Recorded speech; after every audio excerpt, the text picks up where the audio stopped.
Good morning, everybody. It is Friday. Yes, live here in the studio with me, Leanne Mole. Oh, that was quite an introduction. I thought so. You deserved it. You know, with your sparkly water bottle. I know. Look at that. It's called spockily. Yes. It's what? It's spockily. Spookily. Spookily. Very spookily. Jesus, it's going to make the cameras go a little bit awry.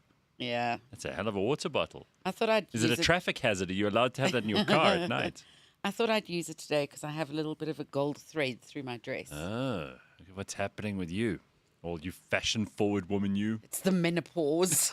Oh, God. No. Why do you have to take it to a negative place? No, I went to just through work. I ended up at a perimenopause like An get event. together. Yeah. Oh, God, that must have been horrible. How did you even find such a thing? It Did was- they have smoke signals coming up from the forest? No, it's part of the Fair Lady group. They've got something called HOT, as in, but it's for like, Right, hot flushes. yeah, it's for like my age. And Sounds like a witch's coven to it's me. and it's so strange because every James single Flex, if you ever find yourself being invited to anything but perimenopausal women, run. Run. Run. They're going to cast spells and put you in a cauldron. But it is strange though because every single woman there says, "I can't believe that I'm at this stage." Are they all single women there? Because you said No. every single woman there. No, not every single woman there. Oh, okay. Every woman I there. thought that might have counted in the plus column a little bit there, but No, okay. but there was a sex lady there. What is that? She What is a sex lady, talks Leanne? about What- sex. Why don't you stop with the euphemisms and just come out with it? You're a part of a witches' coven, and you buy sex toys at these witches' meetings that you have. And you're in charge of the coven. And there was a dermatologist. She's the grand high witch. Don't believe a word she says. She's trying to cover it up. And the dermatologist said, notice how I just ignore everything you're saying. The dermatologist was funny. She said she's had women coming into her rooms lately going, "My face has dropped." All right. And it's like, my face fell. Well, She's after this depressing start to... It's not that depressing though, because it's Well, actually the I don't nicest. know. It's the nicest time of Really? a woman's life. It really is. Okay, well then give me the pluses. You don't You give certainly- a fuck anymore. No, I do, because No. you said... Women, No. I want Gareth, to know. you've but just misread me. No, but besides the fact that you say you don't give a fuck anymore. No. is it positive? Is it positive? yes, I women. did understand you. Oh, okay. I want to know because you start off by going like my face is dropped, my tits are sagged, they're all sitting together getting hot. I'm like, this isn't good. Fuck, right? Okay, so give me the other pluses. You don't give a fuck, and It's probably the biggest. And then, but you've never really. So for you, what's the change? no, you know what you do, but you hide it a bit. But now it's like just Let it all hang whatever, out. Just having the wisdom and the experience is really great. It can make things annoying, Other people annoying? Yeah. Yeah. you know. But I mean, Yeah. That's That's matter. That's not non-gender That's exactly what specific. happened to me when I gave up drinking for a while. I was like, okay, this is not difficult, but other people are the problem. All right. Okay, so how did you escape? How did you get away from It this closes coven? at a certain Oh, time right. So they'll have to go home. because perimenopausal women have other things to do. What, do their Ubers arrive all at once? Or what's the story? What, do you think we can't drive anymore? Well, women can't drive full stop, but that's a very old joke. That's an old joke I saved from the 80s. No? How did we get onto this? You did. You brought it up straight away. Like, as the gates opened, you're like, perimenopausal Oh, that's the women." other thing, the brain fog, which is why I can't remember how we got onto this. The brain fog. Well, I mean, between Flex and James and I, we're all so turned on about the perimenopausal women that we don't know what to do with ourselves. No, it's the opposite way. Perimenopausal women are turned on. No, are they? But the problem is the men that are our age, Yeah, well, nothing works, right? nothing's really working anymore. So that's why the sex lady was there. Okay. Did she teach you how to... Pleasure yourself. Oh, but also how to get the man to, like, wake up. No. Because everything's dormant. No, it was No. more about how men Yeah. are more like helicopters when it comes to sex, and women are more like aeroplanes. Oh, this is an interesting analogy. Take me Yes. through it. So men take off vertically. They're ready to go anytime if everything's working. And this kind of sounds like a helicopter, Yeah, that does too. right? All right. So And then? you get up very quickly. It's like you don't need much mental stimulation or anything in order to get high. Yeah.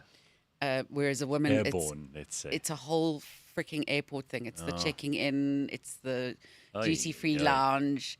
It's the whole story that's woven. It's Oh, the my excitement God. that builds. It's the long takeoff.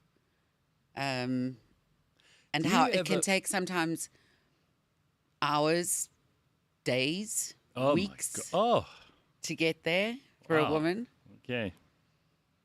I sometimes wonder, like if I could be a woman for a day, whether I'd absolutely hate it or whether I'd think it was fantastic. Because I honestly don't know. You would, after your first day, you would get home, roll up into a tiny ball and cry because you had to do it the next day. That's unbelievable. You have to go through that every day? Wow. No, it Marius, would be very overwhelming. Marius says, Leanne, looking good there. If I wasn't married, and look at him, he looks like 1,000 years old. How dare you, Marius? I'd ask for a date for sure. Look at you. Looks like the crypt keeper and asking you out on a date. That's the kind of guy you're attracting? Did you just cock block him? Well, I don't. He said he's married. He started that himself. It's not as if he's in the market. All right, Marius, I take it back. That's nice of you to say. And Leanne, you're looking good there, he Well, says. you see. He goes, you're looking good there, Leanne. How I found out disgusting. my mom's carer is having an affair with a pastor, Ooh, a married pastor. how exciting. Now, you should have started with that, not Now the she- perimenopausal women. She's married too, but Ah. it's like hanging on by a thread. Okay. But yeah, Did she and the pastor meet at his church? I don't know. I only found out like the news broke last night. Come on, Leanne, you I got need to to find out all the details. find out for next week. Will we do. need to know. We got Nina Hastie coming in later, Oh, which yes. is always terrific. And she, I don't know, she's kind of gone through a Nina Hastie renaissance, and she'll tell us about it. She hosted the Comic Choice Awards. She's been writing a tourism ad with Trevor Noah. She's no, she didn't, but she's got things to say about it. And she's got this podcast of her own, which is going very well. She's terrific. So she's going to be popping in a little bit later on. We're also going to talk to Ben, who is such an important jet setter now. Oh yeah. Last week he was at the Ryder Cup in New York. Oh right. Next week he's going to the Singapore Grand Prix. But when I was here last week, he just returned from Thailand. No, that was the week before, but yeah. Sure. Yeah, no, he's, please. We can hardly, I have to book an appointment with Ben for the show. We have to put it into his diary. His third secretary, who works for the second secretary, who works for the first secretary. Isn't that right, James? Isn't that what you have to do to get Ben on the show these days? Terrific. Well, I mean, if you don't know, he's got his own show, which is just there all the time. And every week, regardless, I don't know how he fits that in either. But it's called On the Bounce, and you need to go and watch it and subscribe and like and all that stuff and comment and blah, blah, blah. Because it's a brilliant show. Does he start it with, "Hey besties"? No, I think he just starts it with a scheduling meeting with all of his secretaries.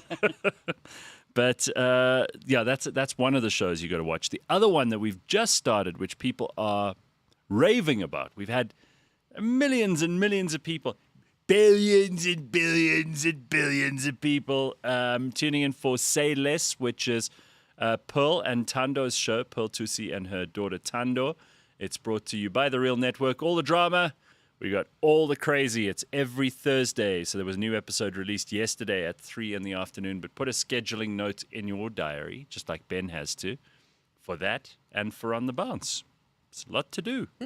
So also today, we got Dr. Hanan, as usual, on a Friday, just so that you can get your head right before the weekend. And I've told Leanne, she and I are not allowed to make our problems Dr. Hanan's problems this morning. We actually have we got such a long email from someone. They are whining and moaning. Anyway, I'm going to try and get through it. I'm going to try and get through it and put the stuff to Dr. Hanan, and maybe he can help this person. But oh my God. The epitome of a non-therapist you are.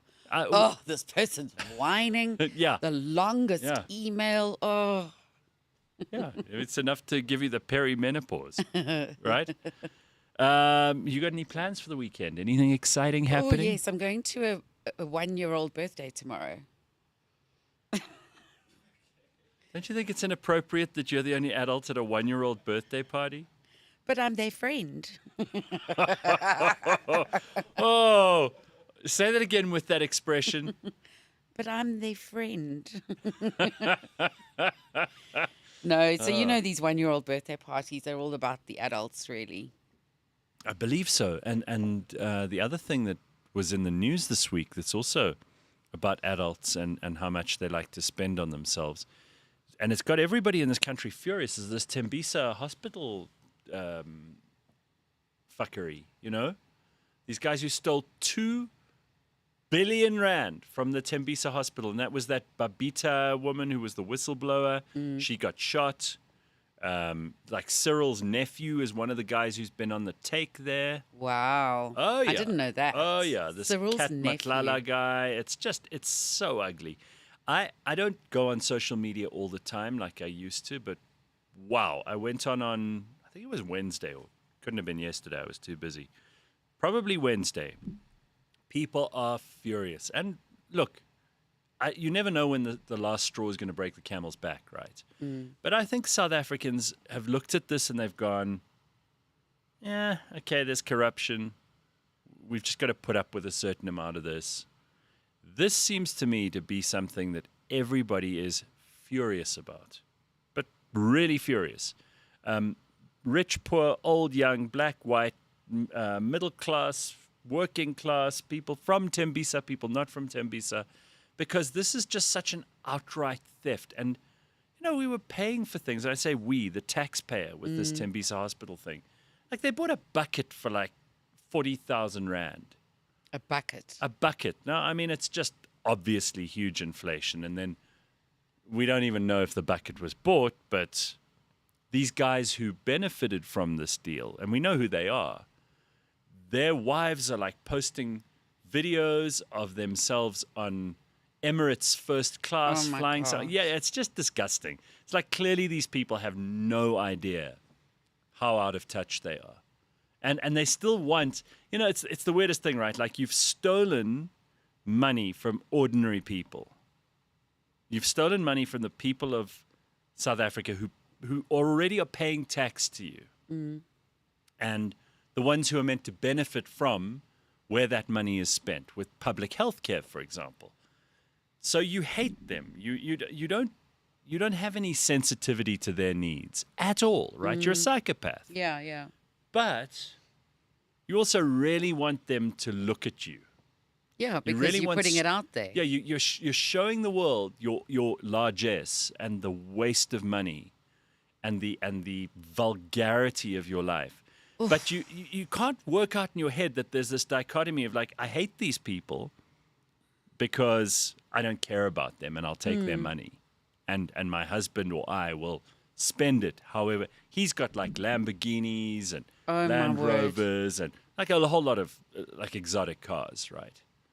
And then on the same level, they crave, they desperately want everyone else's love and approval, which is why they would post these things and be seen in public. And, you know, I mean, we've all seen those videos of like guys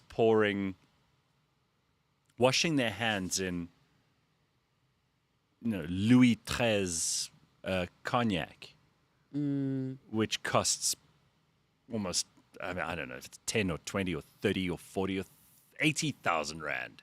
It's like giving Dubai wellness. But not even, wealthiness, I mean, like even Dubai. cheap, and I hesitate to say new this, but money. even Dubai grossness. seems to be like a little more classy about things. It's just it's almost like those Skotane vibes, you know? It's like that. How do you deal with it? How do you live with the knowledge that this is stolen money? And you're being so OTT about it. And I can't. we do know that in the case of the Tembisa hospital, that there were children who died because there wasn't electricity or there weren't staff who could be brought in because the staff weren't being paid. We know that machines weren't working. We know that medicines weren't delivered. So there's an actual human life cost. It's not like just, it's not a crime that doesn't affect anyone. It's not a victimless crime. There are actual people who have been harmed and or are dead now as a result of these disgusting moves by these guys. You just got to ask yourself, like, how would you? I know I couldn't sleep. You said you No couldn't. ways. It makes me feel ill just thinking about it.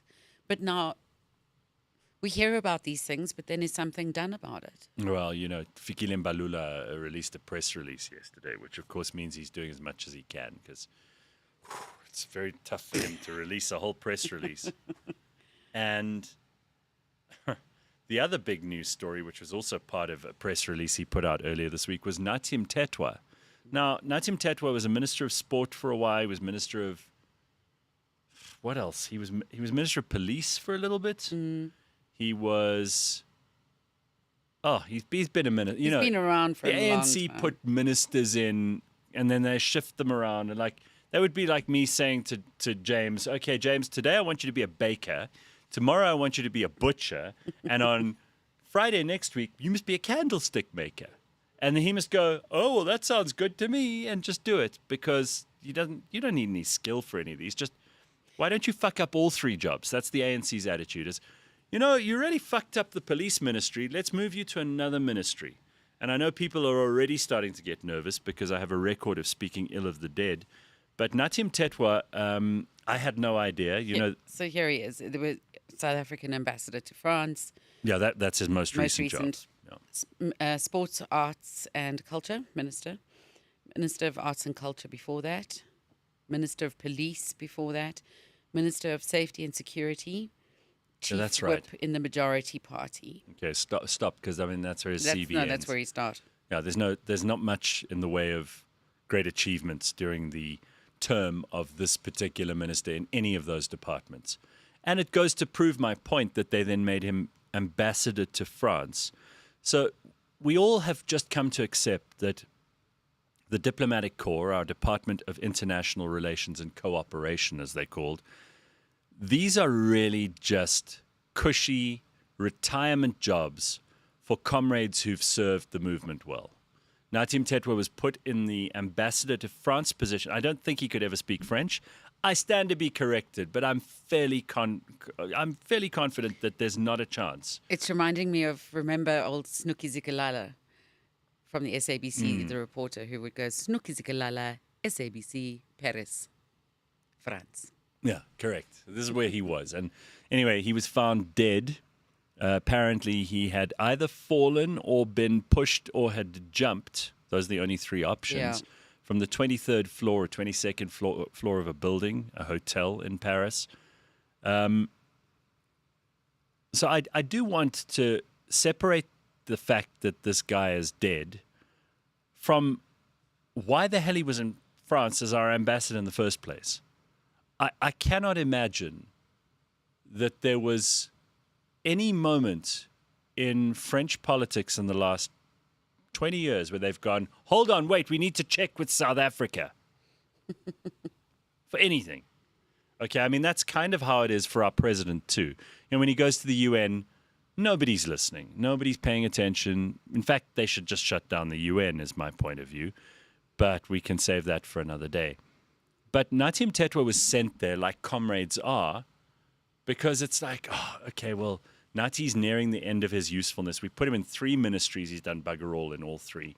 So let's make him, I know, says someone in the ANC inner circle, let's send him to France because he's so good at speaking French. And then they put him in France. I don't know how long he was ambassador for. We have no idea of what happened. Apparently his wife is now releasing part of their WhatsApp conversation. But we don't know enough. And I'm not going to speculate about what happened. But it's clear there could only be 3 options. There's either he jumped. And remember, he was meant to be a witness in this Matlala hearing that's going on at the moment, Commission of Inquiry. So there's that possibility, which a lot of people are getting very excited about. They're like, oh, well, maybe he was going to have to spill the beans and someone got to him first. And you've got to remember, the ANC cannot sit the right way around on a lavatory. For them to pull off an assassination in Paris, absolutely impossible. I don't think 99% of ANC comrades could point to Paris on a map. So perish the thought. Maybe if he was in Paris in the Free State, they would have got to him. But in Paris, France, ish. It's a little far. Anyway, so he could have jumped. He could have been killed. There is that possibility. I mean, targeted, but he wasn't really well known for anything. You know, if he were as outspoken as, let's say, Naledi Pandor is about Palestine, and, you know, you had a conspiracy theory about Mossad, for example, you could say something happened there.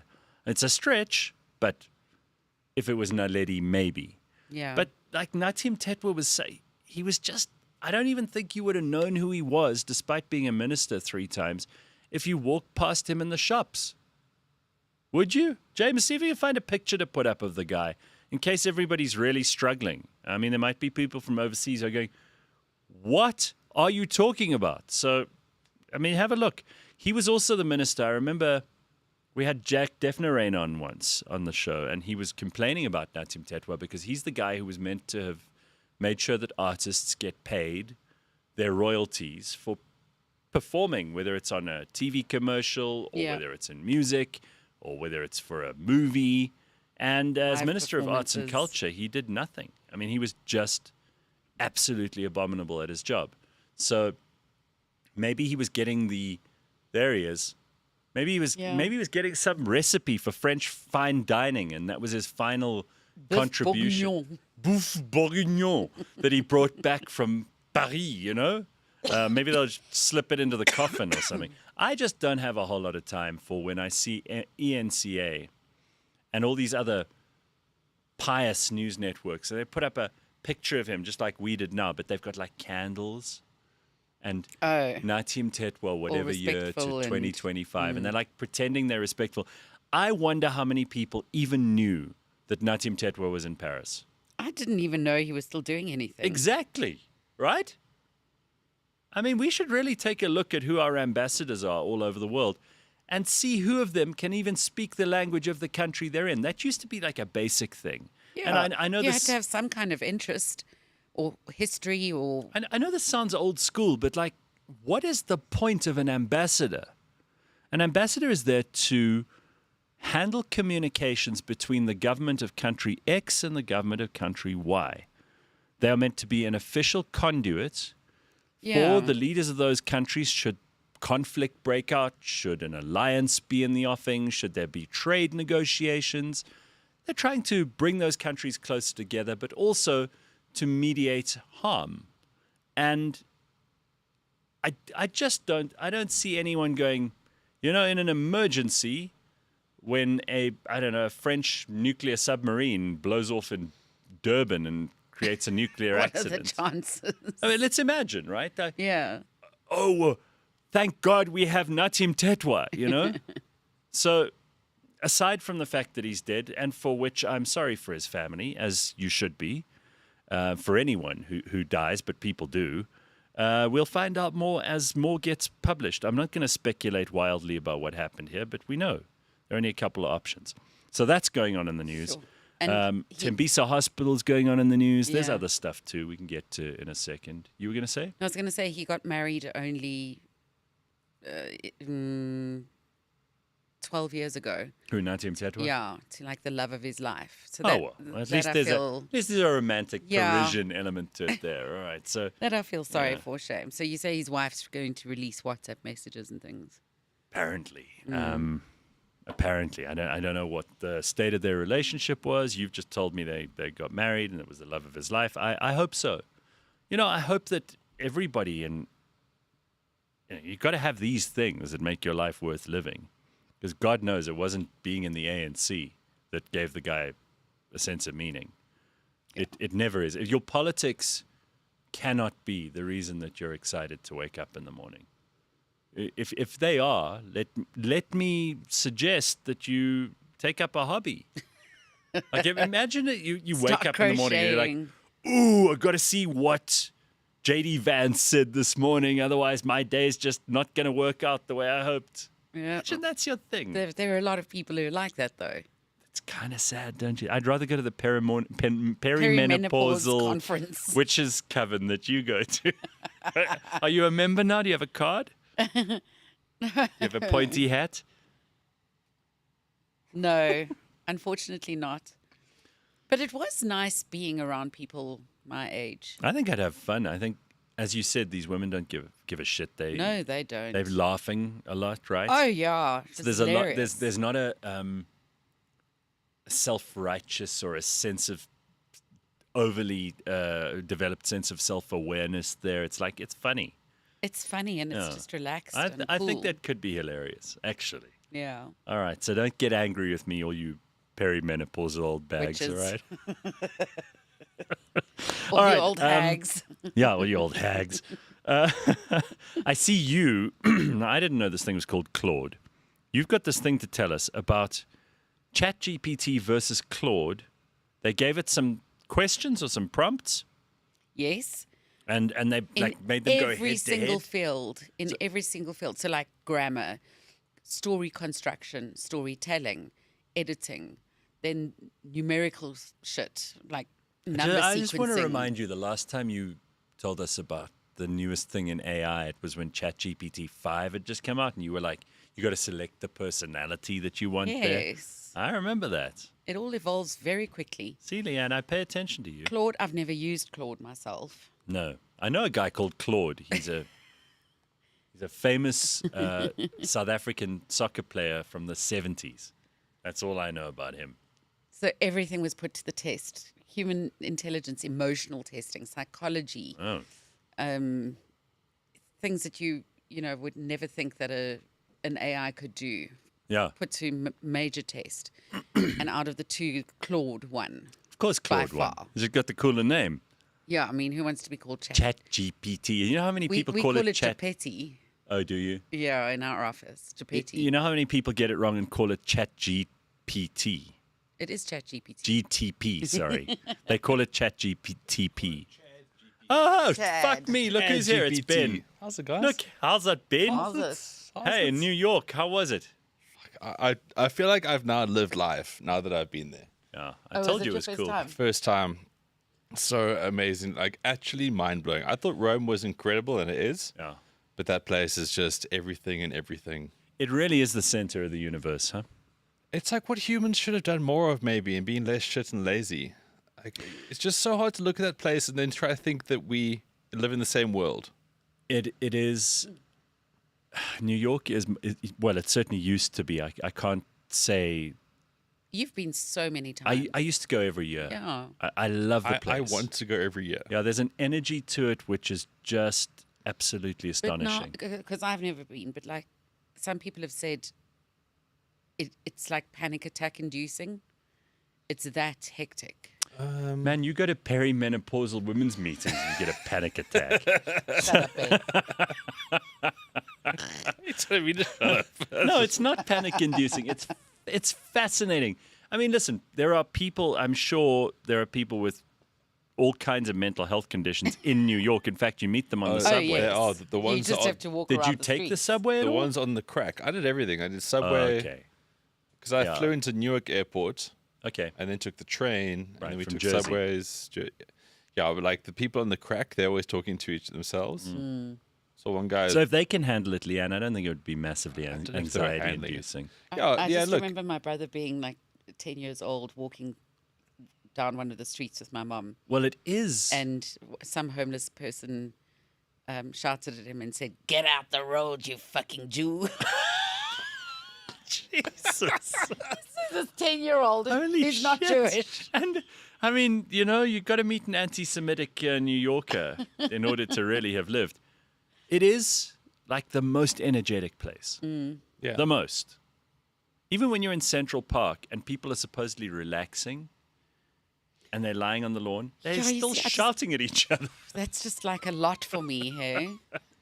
It is, but I'm fascinated by tall buildings. I really am. I'm fascinated by architecture, and there's just so much on display there. Like, my neck hurt. Like, I kept looking up. There's parts of it that are just like, how? There was this building. Okay, so if you go down Fifth Avenue towards Central Park, there's the Louis Vuitton store. And then they've basically wrapped a building as Louis Vuitton luggage. There is 10 floors of Louis Vuitton luggage. You look at this like there, and then there's Trump Tower over there. Like, none of it feels real. But then you stand there for 20, 30 seconds looking like a fucking dumbass, staring at the shit, and you go, this is actually a thing. And you walk past the Plaza Hotel and all these little things that you've seen perhaps in movies or TV shows, and it's actually real. Like, it's a real thing. It was the most incredible weekend visually of my entire life. Just taking Weekend. So you just spent a weekend there. flew in on Friday, and then Wow. flew in on I went there for the Ryder Cup. How was that? Because Jeepers, I Gareth. saw a lot of posts, not just from you, not people who, you were the only person I knew who was actually there, but I saw a bit of it on TV, and people were very angry about the crowd and how rude they were to the Europeans and the shouting. All real. And you were there. All real. Yeah, I mean, look, there's two things. The Yanks were getting dicked, so that their fans had nothing to cheer about. Justin Thomas made the point, like, they let them down, the players. So they had nothing to cheer about, so they just turned on them. Yeah. But it's just, Americans are quite doff. I was trying to describe this to a friend of mine yesterday. So the European fans are really funny, right? Because they've grown up in pubs. They've grown up drinking far too early for their own good. But they also watch football. They're also ragging each other to like an inch of their lives. So they've got great chants. They've got great banter. And they're just jovial, fun people. The ones that can afford to travel, obviously. And then you get the Americans. Like, they're just doff. Like, they just only have like USA as a chant. And then nothing else, really. And the Europeans were just ragging them. But like taking the piss. It was like being at like a high school sports day. With like childish cheerleaders, and then like the adults who were drinking were actually taking them on.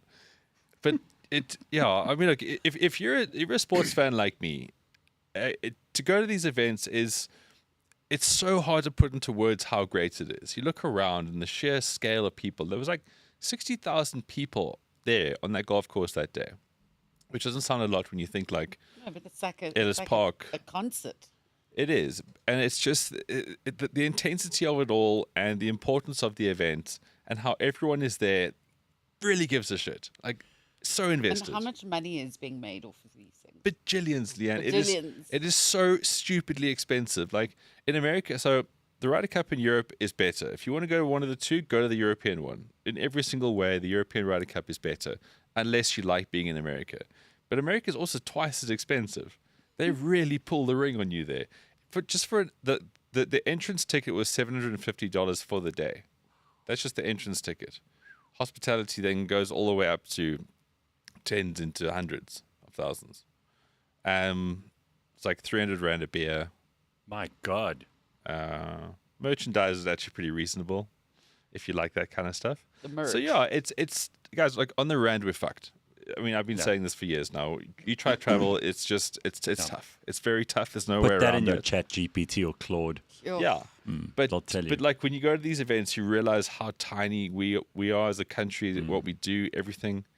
Did you see any other South Africans there except the people you were with?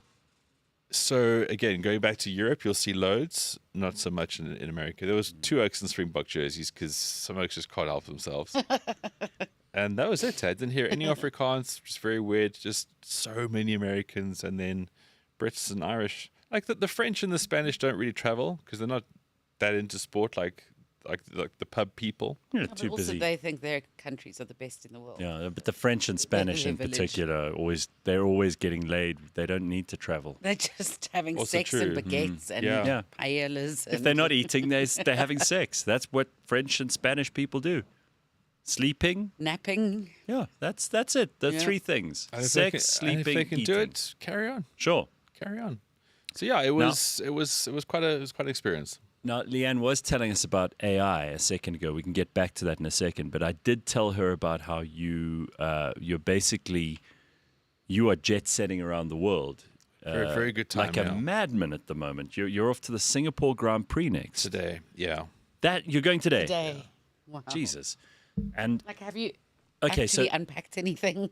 so the Singapore Grand Prix on its own would be a phenomenon, but the entertainment that is being laid on there is out of this world. Yeah, I mean, Sunday night, I'm going to see Sir Elton's John. Oh, So okay. Elson's John. Right, yeah. Yeah, it is, Gareth. Look, Singapore itself, it's also just a crazy place. It's Right. built up so quickly, so in a tight little area. I was there just recently, and it's just such a well-functioning place. It is. It really is. But it is a tropical jungle at the same time. Yeah. So this, we'll get into it when we get into the sport. But like, it is probably the most unique race on the F1 circuit. I mean, sure, Monaco's great, the heritage, all that kind of stuff. Sure. Las Vegas tries hard, but Singapore is. There's an amazing seafood restaurant. Well, there are about 3. It's like a little conglomerate of seafood restaurants. But you're talking crabs about this big that they bring to you, and aprons and gloves, and It's a serious STD if the crabs are that big. then a side of gonorrhea. Yeah. Delicious. Master's guacamole. It's really, this is, Leanne, you can always be relied upon to really get me excited about the right thing. Go the crabs. Oh, I've got something for you too. Can we get back to your AI thing just now? Oh no, I'm done. Claude won. Claude is better. Is that all you wanted to tell us? That's all I wanted Across to tell all you. the categories, Claude wins. Yes. Well, I mean, not all of them, but overall. If your name is Claude, now you know you're better than ChatGPT. Chapeti. Okay, very good. I have a special surprise for you two. I'm always looking out Is for it ways to crabs? make your Friday. No, much better. Even better than that.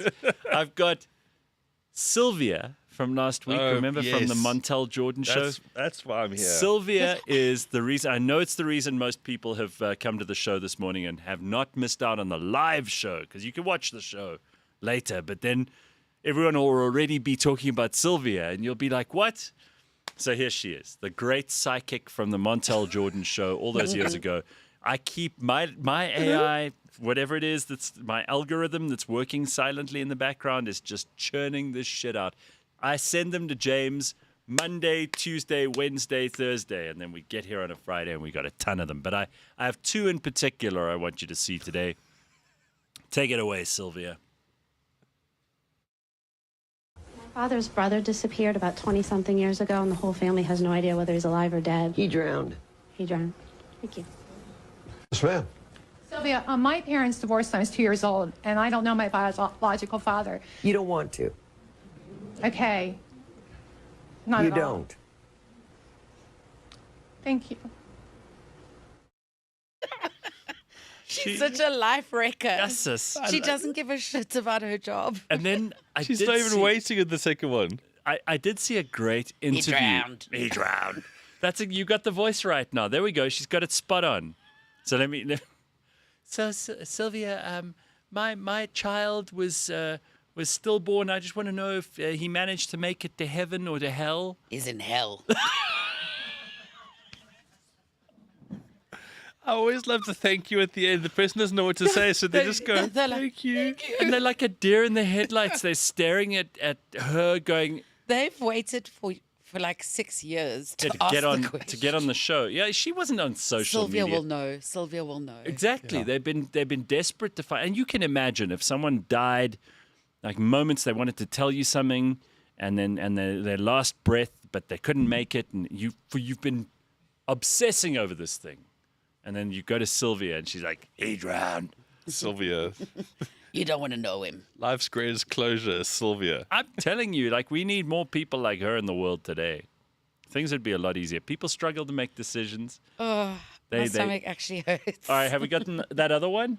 Okay, last one. A special treat for Friday. Sylvia, I want to ask you a question of my mother. She's been sick for a while now.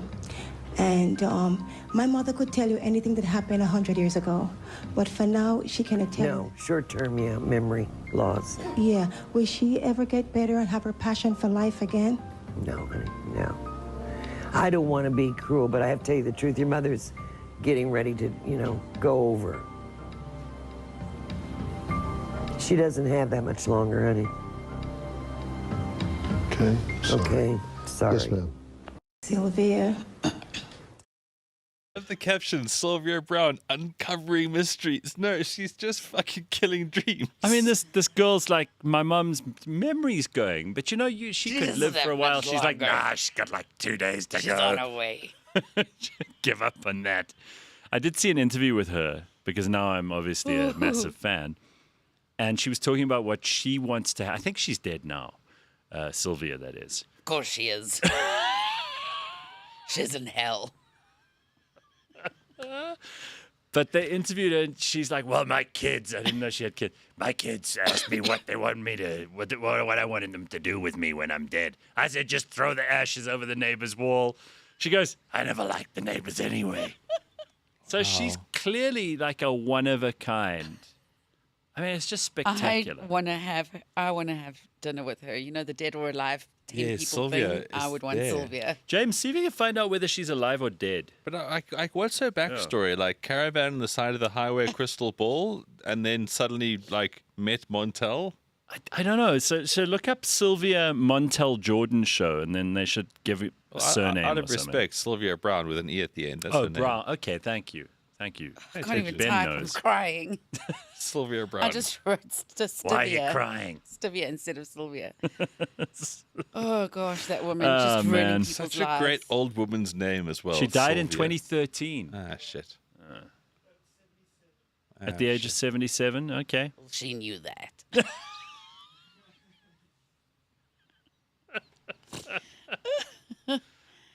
She knew when she'd had it. I was trying to explain to someone this week about that doctor who has the fat yes. people that he's always trying to help Dr. with. Now. Yeah, because you got the voice so right the other day. Then I was trying to do the voice and I couldn't. And I wished I could just phone you. I should have actually. You gotta stop eating. You gotta stop. I can't decide whether I like your How Sylvia many more. calorie you have? How many calorie? You cannot tell me you're eating nothing. What the air is having calories. Oh God! Oh, okay, while we're doing this. You're crying. Yeah, I know. I love it. Give me Lucy Hirsch. Oh, Lucy Hirsch. Oh well, it's just in time. Just in time for. There's always a sale. Halloween. Hi. It's nearly Halloween. We've got the spookiest specials you've ever seen.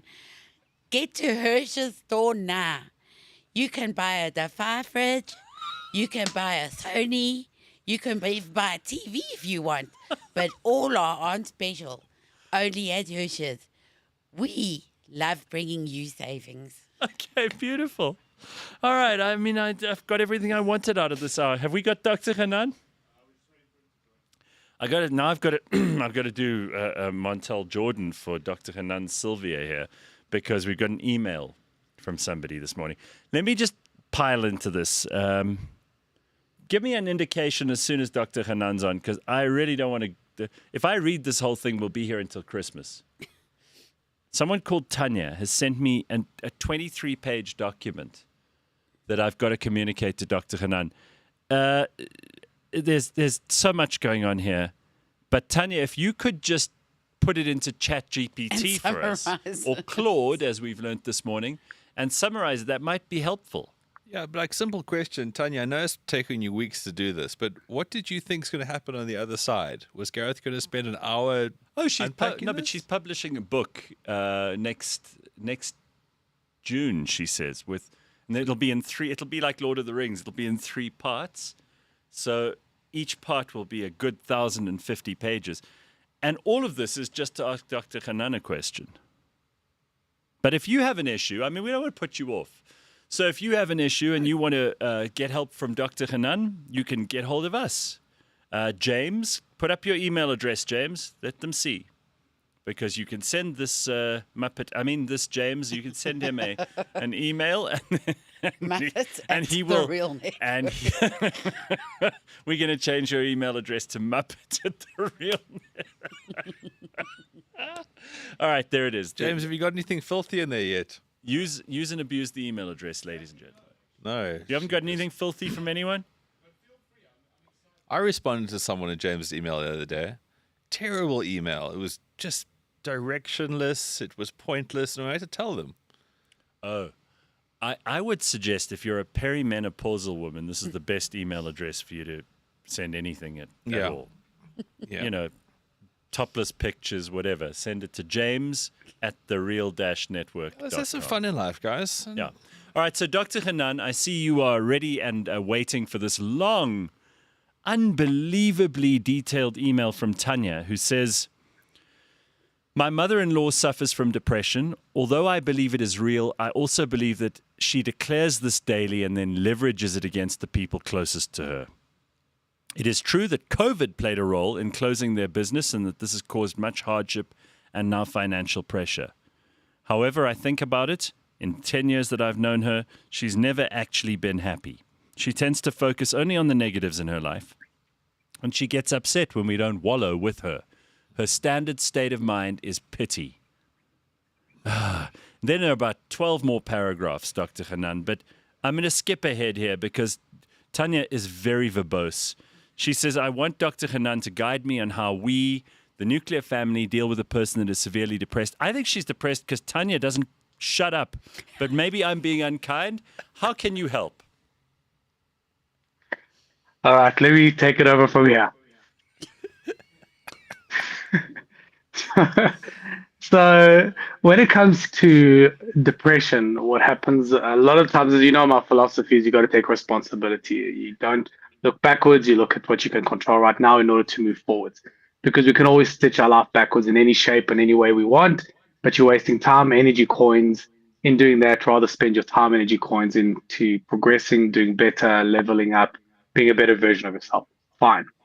Now, when it comes to people that suffer from depression, a lot of the times they revert to being very childlike, where it's all about me and it's all about my pain. And you can understand that because when you're in pain, then it is all about you. When you stub your toe on something, then it is all about you. When you have a toothache, then it is all about you. When you have a headache, then it's all about you. So what happens with people that suffer from mental health conditions, then it becomes all about them, and they're unable to actually look at other people's needs, other people's wants. And like children, they can't actually project forward. So they can't see how having a tantrum or playing victim affects other people. To Tanya, you're already stuck between a rock and a hard place, because on the one hand, you want to help your mom, who is obviously maybe lacks it's the mother-in-law. Oh, the mother-in-law. Yeah. Or help your mother-in-law because she lacks maybe emotional maturity to help herself. But on the other hand, you want to protect what's yours, because you understand that having children in your environment steal coins away from you and your tribe. And one thing that you have to understand with children is that they can't help themselves. But unlike children, where we can actually put them in the naughty corner and get them to behave, with adults that have leverage, it's much more difficult. So what I would suggest to Tanya is one of two things. One, force your mother-in-law to go and get appropriate help, because you must understand, while she feels, your mother-in-law that is, while she feels she can fly her own plane, it's impossible. She will crash every time, because the mind that created the problem is the mind that cannot fix the problem. So she can't help herself. So we either force her to behave, or what I would advise for you is that you set very healthy boundaries and you pull back and you protect your own tribe. Because again, you must understand that these individuals, at least your mother-in-law, what she doesn't do, she will not protect you and your tribe. She won't protect your kids, your marriage, your health, your work, your financial security. And unless you protect it, it will be taken away from you. So again, set boundaries, force her to get the appropriate help and take responsibility, and or pull back and look after your own. Oh, okay. I was pretty sure you were going to go for the pour water on her while she's sleeping and attach a car battery to the bed frame, but evidently that wasn't on your agenda this morning. Jeez, Okay, Gareth, right. you really missed your calling. I know. I could have been such a great therapist. And by the way, Tanya also Sylvia, says your here, mom. What? Is Sylvia your mom? So by the way, she says here, I don't think she's making it up, but I am convinced this is the mental health condition that the old dragon that she has to live with is dealing with. She says, I am convinced that now it is a bit made up, a cry for attention. I don't know What can we do to help her? I think, Doc, you've kind of answered this, but what if this old bag is making it up? What if she's actually an attention seeker? What do you do about that? Well, whether she's making up the title, I'm depressed, or whether she's trying to manipulate her environment to enable this depression, the strategy and the treatment is still the same. You force her to get help with conditions. If you don't get help, then we're going to pull back. Or if she doesn't get the appropriate help, then you got to pull back and protect your own. Protect your own tribe because she's not going to look after your tribe. But again, get her the appropriate help. Get her to a psychiatrist, get her to a psychologist, make sure that she's progressing forward, moving forward, taking responsibility. Again, how many times do I have to say this on the show? If you want freedom, if you want all the goodies that life has to offer, then you go to the other side of the coin is you got to take responsibility. If you don't want to take responsibility, then don't complain about not having the goodies. That is just the way life works. Right. I just need to ask you for a refresher quickly because I was talking to someone about your 7 things that everybody needs. The 7 things that you say we need to focus on if we want to be happy and we want to feel contented and successful and you want to have a meaningful life and all of that. What are the 7 things again? Because I forgot them like an idiot. I thought one of them was throwing your mother-in-law in the boot and dropping her off in Hillbrow, but clearly that's not one. So what are the 7? That's not one of them. Okay, so there are 15 in total. You were close. Oh, fucking hell. I was completely off. 15. I thought there was 7. No wonder I've been so miserable my whole life. This was the couple. I'm missing off. There are 15. There are 15. We call them anchors. And these anchors are things that we need. They give us sustenance, psychological sustenance. We have to plug into them. And this is what gives us a purpose and meaning in life. We chase. There are 9 core anchors and 6 sub anchors. The 9 core anchors are non-negotiable for everybody. The 6 are negotiable. Not everybody needs them, but they're kind of like a top up on the 9. Okay, the 9 are career, financial security, family. No wonder I didn't know about that one. Okay. Friends. I'm writing these down. I'm serious, yeah? Romantic, companionship. Obviously, that's been missing for me for years. And what else? Diet. Exercise. Yeah. Sleep. Medical health. Those are the 9. And the 6 are religion or faith, hobbies, interests, art, culture, creativity, and sport, self-development, relaxation, meaningful pursuits, and your physical environment. I'll WhatsApp it to you. He can't wait for your slow typing like a mongoloid. Get Claude involved. What did I say? Like a chimpanzee at a typewriter. Yeah, that's me. Dr. Hanan is like, do you know how much I charge for an hour? And this fucking idiot's going like this. He just went faster and faster. I think you went a bit faster at the end, Dr. Hanan. You left me behind. All right. Well, thank you for helping Tanya. In future, I'm going to have Tanya email you because I don't want to be the go-between. I mean, my memory on my mail seized up after her email. I walked in this morning and all I could hear, Gareth hadn't even seen me yet. And all I could hear was, these people coming to us for help. All right, but that was an interesting question. Let's face it. I mean, the mother-in-law angle's a good angle. Common reality as well, I would imagine out there. Huh? Yeah. All right, Doc. Thanks very much. Nice You know to what? see You know what? Can I just say one more thing because you did raise a very important, pertinent issue. It is a very common issue where you have a family member that is struggling, isn't able to take responsibility for themselves, and we just give them the privilege, and we think that they can help themselves, but a lot of the times they can't. And if it looks like a duck, quacks like a duck, walks like a duck, it is a duck. In other words, if you've tried to give them the responsibility and they're not taking it, then take responsibility for them. Set the boundaries for them. And if they don't take responsibility, then pull back and look after your own, because the cost that it will have on your own tribe, it doesn't make any sense for you to keep on investing in the person at the cost of your tribe. Right. Spot on. There we go. This is what we need Dr. Hanan for every week. Thank you, Doc. Have an awesome weekend. Okay, guys. You too, guys. All Bye. Right. How would Sylvia have dealt with Tanya's email? What was her name again? Tanya. Oh, don't worry, Tanya. You're dying next week. I think you could... Leanne, I think we found a... Yeah, it's going to be a bus. This is the job for you. I mean, I think people would watch. You know, we live in a very superstitious country, right? Oh, yeah, people will fall for that Oh, shit. for sure. Do you People know- love. You know all these they call themselves prophets. They don't even call themselves pastors, right? Yeah. These guys who they have these huge congregations. They fill a stadium every weekend. These people are paying $100 a time or whatever, and these guys make a prediction about. There was a thing last week. There was some dude here in South Africa who said it was going to be the rapture. Yes. Did you see this? It was a South African pastor. Right, he said. And it took over social media, but the Americans were the ones who fell the hardest. Yes, and his name was were like- they Ogodigwa sold their- Ugawugwa They sold their goods. They sold their cars and shit. Kosash something. What was his name? Do you remember it? Anyway, he made this prediction that the rapture, you know what the rapture is, right? It's like the second coming of when Well, you it's like all the good people get taken up into the sky. heaven. Yeah. There we go. We worked out that we were rapture proof a long time ago. Exactly. This show was. But I got to tell you, a lot of people, they sold stuff. Mm-hmm. They spent all the money on their credit card. They Said their They goodbyes. didn't write their exams that day that they'd studied for weeks for.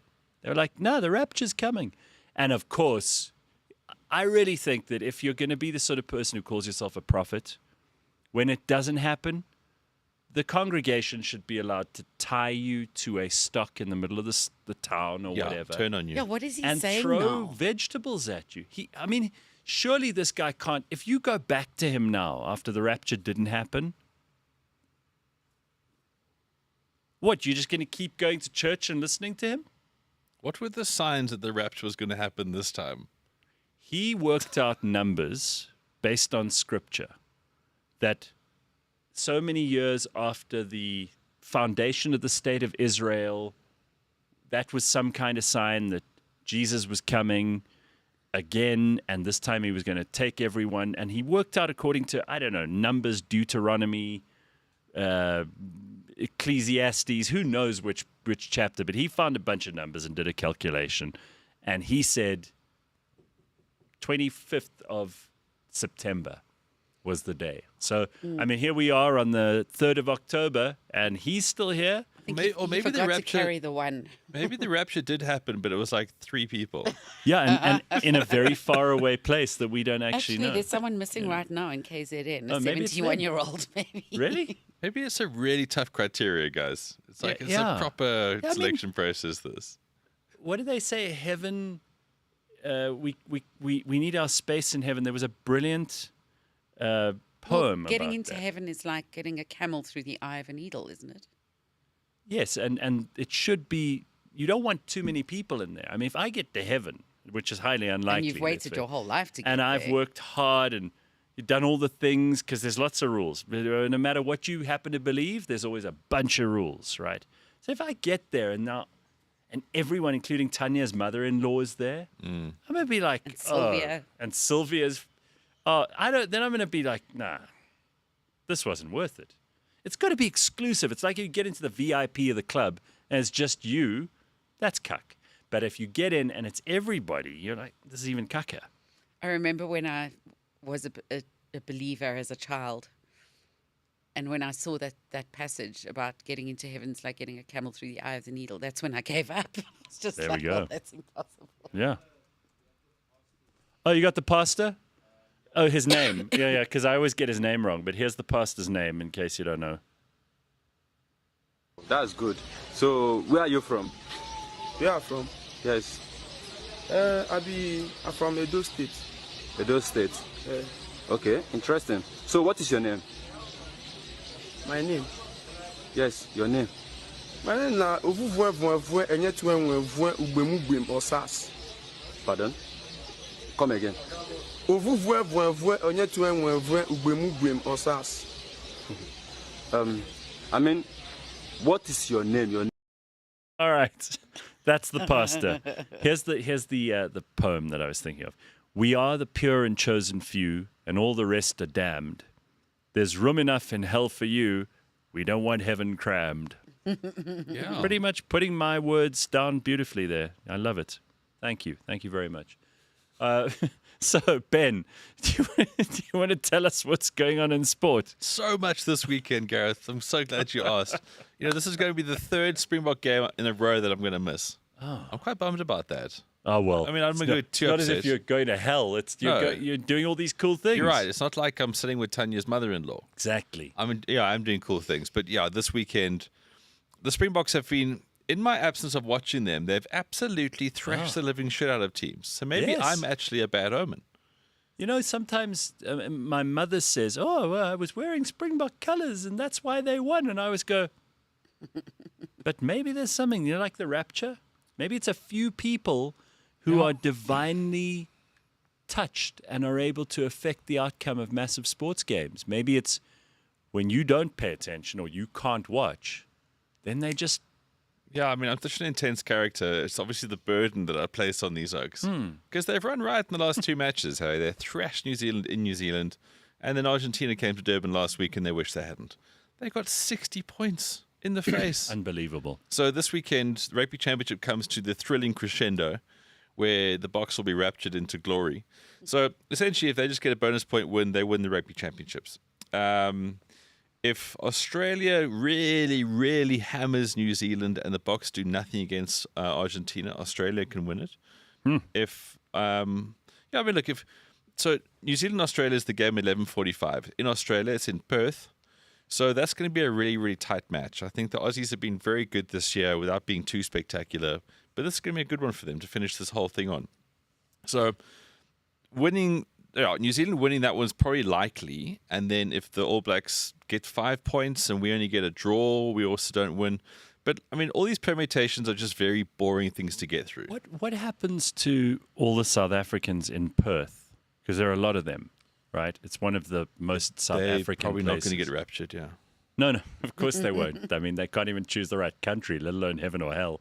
But who do they support is the question. Always the green and gold. But in a game like Australia but versus green and New gold Zealand, is Australia as well. I know, but I mean, they're more canary yellow. Look, in a game where the Boks are playing, obviously what you know comes to fruition again. I would say, and again against New Zealand, they'll be Australians. All right. Okay, I'm asking. So yeah, I mean that's the don't Rugby know. Championship this weekend. You can fixate over the details, but other than that, I would just say enjoy the process of the Boks just going from strength to strength, Kicking ass and taking numbers. All of that. They're a joy to behold, and they always have been. Sure, they had some slip-ups earlier in the season, but that was more about just ironing out a few things. I think they've got a slightly different team now than what they thought the A team was like 2-3 months ago. Sure. And boy, this A team it's just getting everything done. So that game, the Bok game, a little bit earlier this week, 3 o'clock, and it will be at Twickenham because Argentina get more money if they go play in London. I'll try to work that one out. But speaking of money, clearly the brown envelopes didn't work. Oh, no. So Don't say it. The Bafana got docked those 3 points, huh? So like we were talking about this a few weeks ago, about the fact that when they played Lesotho, they fielded an ineligible player. So a guy got 2 yellow cards, it means you got to sit out. Right. And they were like, nah, cool, go play. So the rules are the rules. And the strange thing is, which Hugo Bruce, the coach of Bafana brought up, is like, FIFA have these meetings on an ongoing basis about who needs to be sanctioned, who's brown enveloping here, all that kind of stuff. Sure. And they never ever brought up the fact that South Africa fell foul of the rules. So everyone just thought like, it'll be okay, maybe a fine. And then out of nowhere this week, it's like taking away 3 points rather than winning 2-0, whatever it is, you've now lost 3-0. Maybe Danny or Don didn't give them enough in the brown envelope. Or maybe there was a series of brown enveloping and then we didn't go to the final hurdle. Maybe this is linked to Natim Tetwa. We don't know. Same week, Pure Gareth. speculation. Same week. Maybe this is linked to Natim Tetwa, Tanya's mother-in-law, The rapture. the Rapture, and Sylvia. Well, if Sylvia was here, she'd be able to clarify that for us. But Tell you what. in Sylvia's horrible absence, the reality is that because the goal difference is so rough now, because we beat them by 2 goals, now we've lost by 3. So now we're in arrears of 5, if maths is something you do. But hang on, does this mean we are on... we're going to get in by a ball hair or lose by a ball hair? We could. There's ball hairs on the table. Oh. Whether they're going to go our way or not, I'm not sure. Ew. So Benin ball hairs, Benin are on Just blow those 14 off. points. Okay? So Benin's Bull Hares are currently on top at 14 points, and their goal difference is 4. South Africa's also got 13 points, but our goal difference is 3. So if Benin and SA do exactly the same from here, Benin goes to the World Cup. South Africa does not. President of Benin called Yes, and he will be at their next game against Rwanda on the 10th of October. So there's 2 games left, right? So Bull Hares aside, the fate is still in their hands technically. So Benin take on Rwanda 10th of October at home. Then they take on Nigeria 14th of October away. So we're all kind of hoping that Nigeria does the right thing there and beats them. And then South Africa has Zimbabwe away, but because Zimbabwe's a toilet, they're playing that in Durban. That'll be on the 10th of October. And then Rwanda, 14th of October at home as well. So that's the long and the short of it, Gareth. I know it's been burning inside of you, but that is the situation. I have been worried about this because it would be a fantastic thing for South Africa to make it into the World Cup. Not since 2010. Exactly. Embarrassing and not really not since Shakira's honest hips touched this ground have right. we had a And, World Cup to be excited about. And Leanne does a pretty good Shakira impersonation as well. Let's see. All right. That was 15 years ago. Right, that's the one. Yeah. Anyway, I do have to quickly draw attention to something really disturbing here. So Marius has dropped us a message in the chat this morning. Says, James does not read his emails. You have still not shown my car guard interview. James? Head up your ass. James, what is it about it? Is this fun for you, or do you just, like, are you on heavy Ritalin? Like, what's the story? That puppy of yours would be better at comms than you are. Flex, can I hand over the important stuff to you? Honestly, I know your plate's full, but that doesn't solve the problem, and I'm very curious because James will just laugh like he just did there. yeah, That's his what is your answer? You know what we're going to do? We're going to have Dr. Hanan on next week about accountability. Huh? But are you saving children in Benin? Yeah, what are you doing that's more important than your job? Yeah. Always some bullshit. Always. Anyway, so Marius, you have my sympathies, and we'll figure out what happened. Anyway, back to you, Ben. Yeah, okay. So, yeah, I mean, look, we had to tackle that, and it is. So it's kind of in our hands, but at the same time, if Benin does very, very well here, their ball hairs go to America and ours don't. Damn. That's pretty much the cut and thrust of football right now, which would be a huge shame because, you know, the Boks have been so good. The Proteas won a trophy. Everyone's been really, really on a high with our national teams. And the next thing to happen was Bafana going to the World Cup. And if that doesn't happen, it's such a bummer. Right. But let's not talk about bummers. So Singapore Grand Prix, okay? So it's the 7th last race of the season. Now, I know it's all about McLaren, basically Lando, Piastri, no charisma or excitement there. But those oaks are good. They got the best car. So the Constructors' Championship is out of the window. It'll probably be decided this weekend because they're so far ahead. But the Drivers' Championship is still kind of mathematically in the mix. So Max Verstappen is worse than Benin. He's got to do a lot more. Okay, so Piastri's on 324 points, Norris on 299, and Verstappen's on 255. Now, Max has picked up 35 points on the sort of lifeless Australian in the last 2 races, but he needs to carry this on now hectically. Now, the thing about the Singapore Grand Prix is that it's a night race, it's a street race, and it's a very long race. So there's a limit to every Formula One that you have. That's why you have to have Elton John in between. Well, Elton's John will be there in the interim. Sir Elton John's. But basically, there's a 2-hour cap, so a race cannot go longer than 2 hours. Obvious reasons. I mean, it's a lot of like wear and tear on the body. And please, man, it's not Lord of the Rings. Exactly. Like I was saying to Tanya. It's not Tanya's email. No. You mean they can't figure out how long it's going to be? Well, I mean, Leanne, there's certain laps per race. Yeah. Not every race is like a rugby match where it's 80 minutes. So the tracks are different and there's different demands. But this race is the most grueling because it pushes the longest towards that 2-hour gap. But now another thing about it is that you sweat your balls off in Singapore, right? Yes. Even Betty Swallocks. Even more, and more so in a suit. Yes, okay. So now, these guys get into these cars, which are already furnaces, right? You think they're going at 340 kilometers an hour. That creates heat. Yeah. So by the time you then put that car onto a street race with concrete and all that kind of stuff in Singapore's climate, they predict that the cockpits are getting up to 60 degrees. So That's cute, basically, they're you're in like a cooking. sauna for 2 hours. You're cooking. I walked around, the big, the kind of city centre of Singapore with the gardens and the big lights and everything. Yeah. I walked around at night for about 20 minutes in a light summer dress, and you could squeeze my sweat out of the dress. So for the F1s, you can squeeze Wow. everything. So what they've done is that they've been trying to, since I think it was Qatar 2023, Oaks were losing the plot because they're also puss hot, right? One guy vomited in his helmet. Oh. Another guy basically shat himself. It was a mess. Don't and they they have couldn't carry climate on. control? So in this is the- what they got. So they got these vests, right? So they've been trialing these vests to put on, and this is the week where they feel that most guys are going to wear them. It's not mandatory yet because health and safety in these sports is huge. But you put this vest on, and basically what it does is there's pipes around your body which then have cool water going through. But now here's the slight catch, which people are slightly worried about, is that because the race is quite long, if this cooling system stops working halfway through, You basically boil. you now have got water that's now going to get hot. Oh. So it's lovely in theory, but you can imagine that. Like, you got the suit on, you're nice and cool, you're 40 laps in, but then suddenly this is now on you. So That doesn't sound good. there are so many dynamics to this race. This sounds very medieval. Honestly, you've got these amazingly advanced cars that can go so incredibly fast.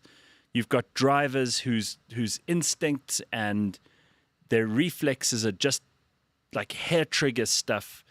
Everything is maximally technologically advanced, and then they don't know how to make it cold. I mean, really. The Oku put in my aircon could help them. Well, so this is the thing, right? I think his name is Deervolt or so. I'll give him a call. Okay, I'm so sure he can fucking help. Deervolt, yeah. Deervolt on the pits. Yeah. But essentially, if you think about these cars, right, and these guys, it's all down to the most microgram of weight because that has performance implications.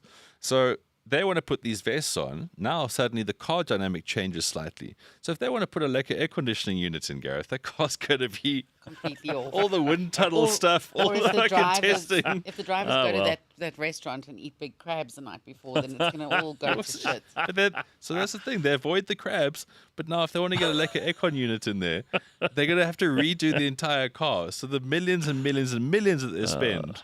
So yeah, I think there's a massive gap here for Deervolt's company to get some branding on the cars. Honestly, dude. how Devil's hard? just get into the FIA. I'm sure. I mean, these days you get a Daewoo Matiz from the car rental company for $100 a day, and they have aircon in. How come the Formula One car Daewoo doesn't? But they also can't go around a corner at 270. Doesn't a Bajaj have No, it's got aircon? windows. Doesn't It's have just got a aircon. window and Okay, terminal right. velocity. All right. All right, so there's also a really big weekend for football outside of the fact that Bafana sphincter is very tight around ramifications. But English Premier League. So as we know right now, Liverpool are basically floundering. They can't win. The players they spent all the money on. Basically, they spent Benin's GDP on a guy called Florian Wirtz. And James, he's done fuck all, right? Like James. Yeah, see. Like James. See, so I mean, this guy this week he developed the nickname 007 because he's got 0 goals, 0 assists, and he's played 7 games. And they literally paid the cost of Benin for him. 007. Yeah, so rough times there. Hey? So this weekend, I mean, massive results in Europe, of course. Champions League this week, Arsenal winning again, Man City drawing, Liverpool losing. But in the Premier League this weekend, Leeds versus Spurs will be your first game at 1:30. Arsenal versus the West Ham at 4. And then Chelsea versus Liverpool, the game Liverpool does not want. Yeah. Chelsea, I know they lost to Man United, but they're going to have a big backlash weekend, and that'll be at 6:30. And then lots of games on Sunday, but the best ones are going to be Newcastle versus Forest at 3. And then Brentford will be losing to Man City at 5:30. There's also Telkom Knockout Cup if you're into that locally. One of the greatest golf weeks of all the year. Alfred Dunhill Links Championship, which is played over Carnoustie, Kings Barnes, and the Old Course. Basically, Johan Rupert takes over St Andrews for a week. He brings all his mates in. So many golfers want to be a part of that, so the field is stacked. We've got Ryder Cup stars, we've got major winners, we've got SA's brightest talents. An amazing event. 168 players start. They play the 3 rounds, and then the fourth and final day of the best ones play at the Old Course. And then it's UFC 320 as well. Merab Dvalishvili will be taking on Corey Sandhagen, And the fight that people have been wanting to see, but at the same time, they could miss it. It's Ankalaev versus Pereira. Now, Ankalaev is the most boring fighter in the UFC. Even Dana White hates him.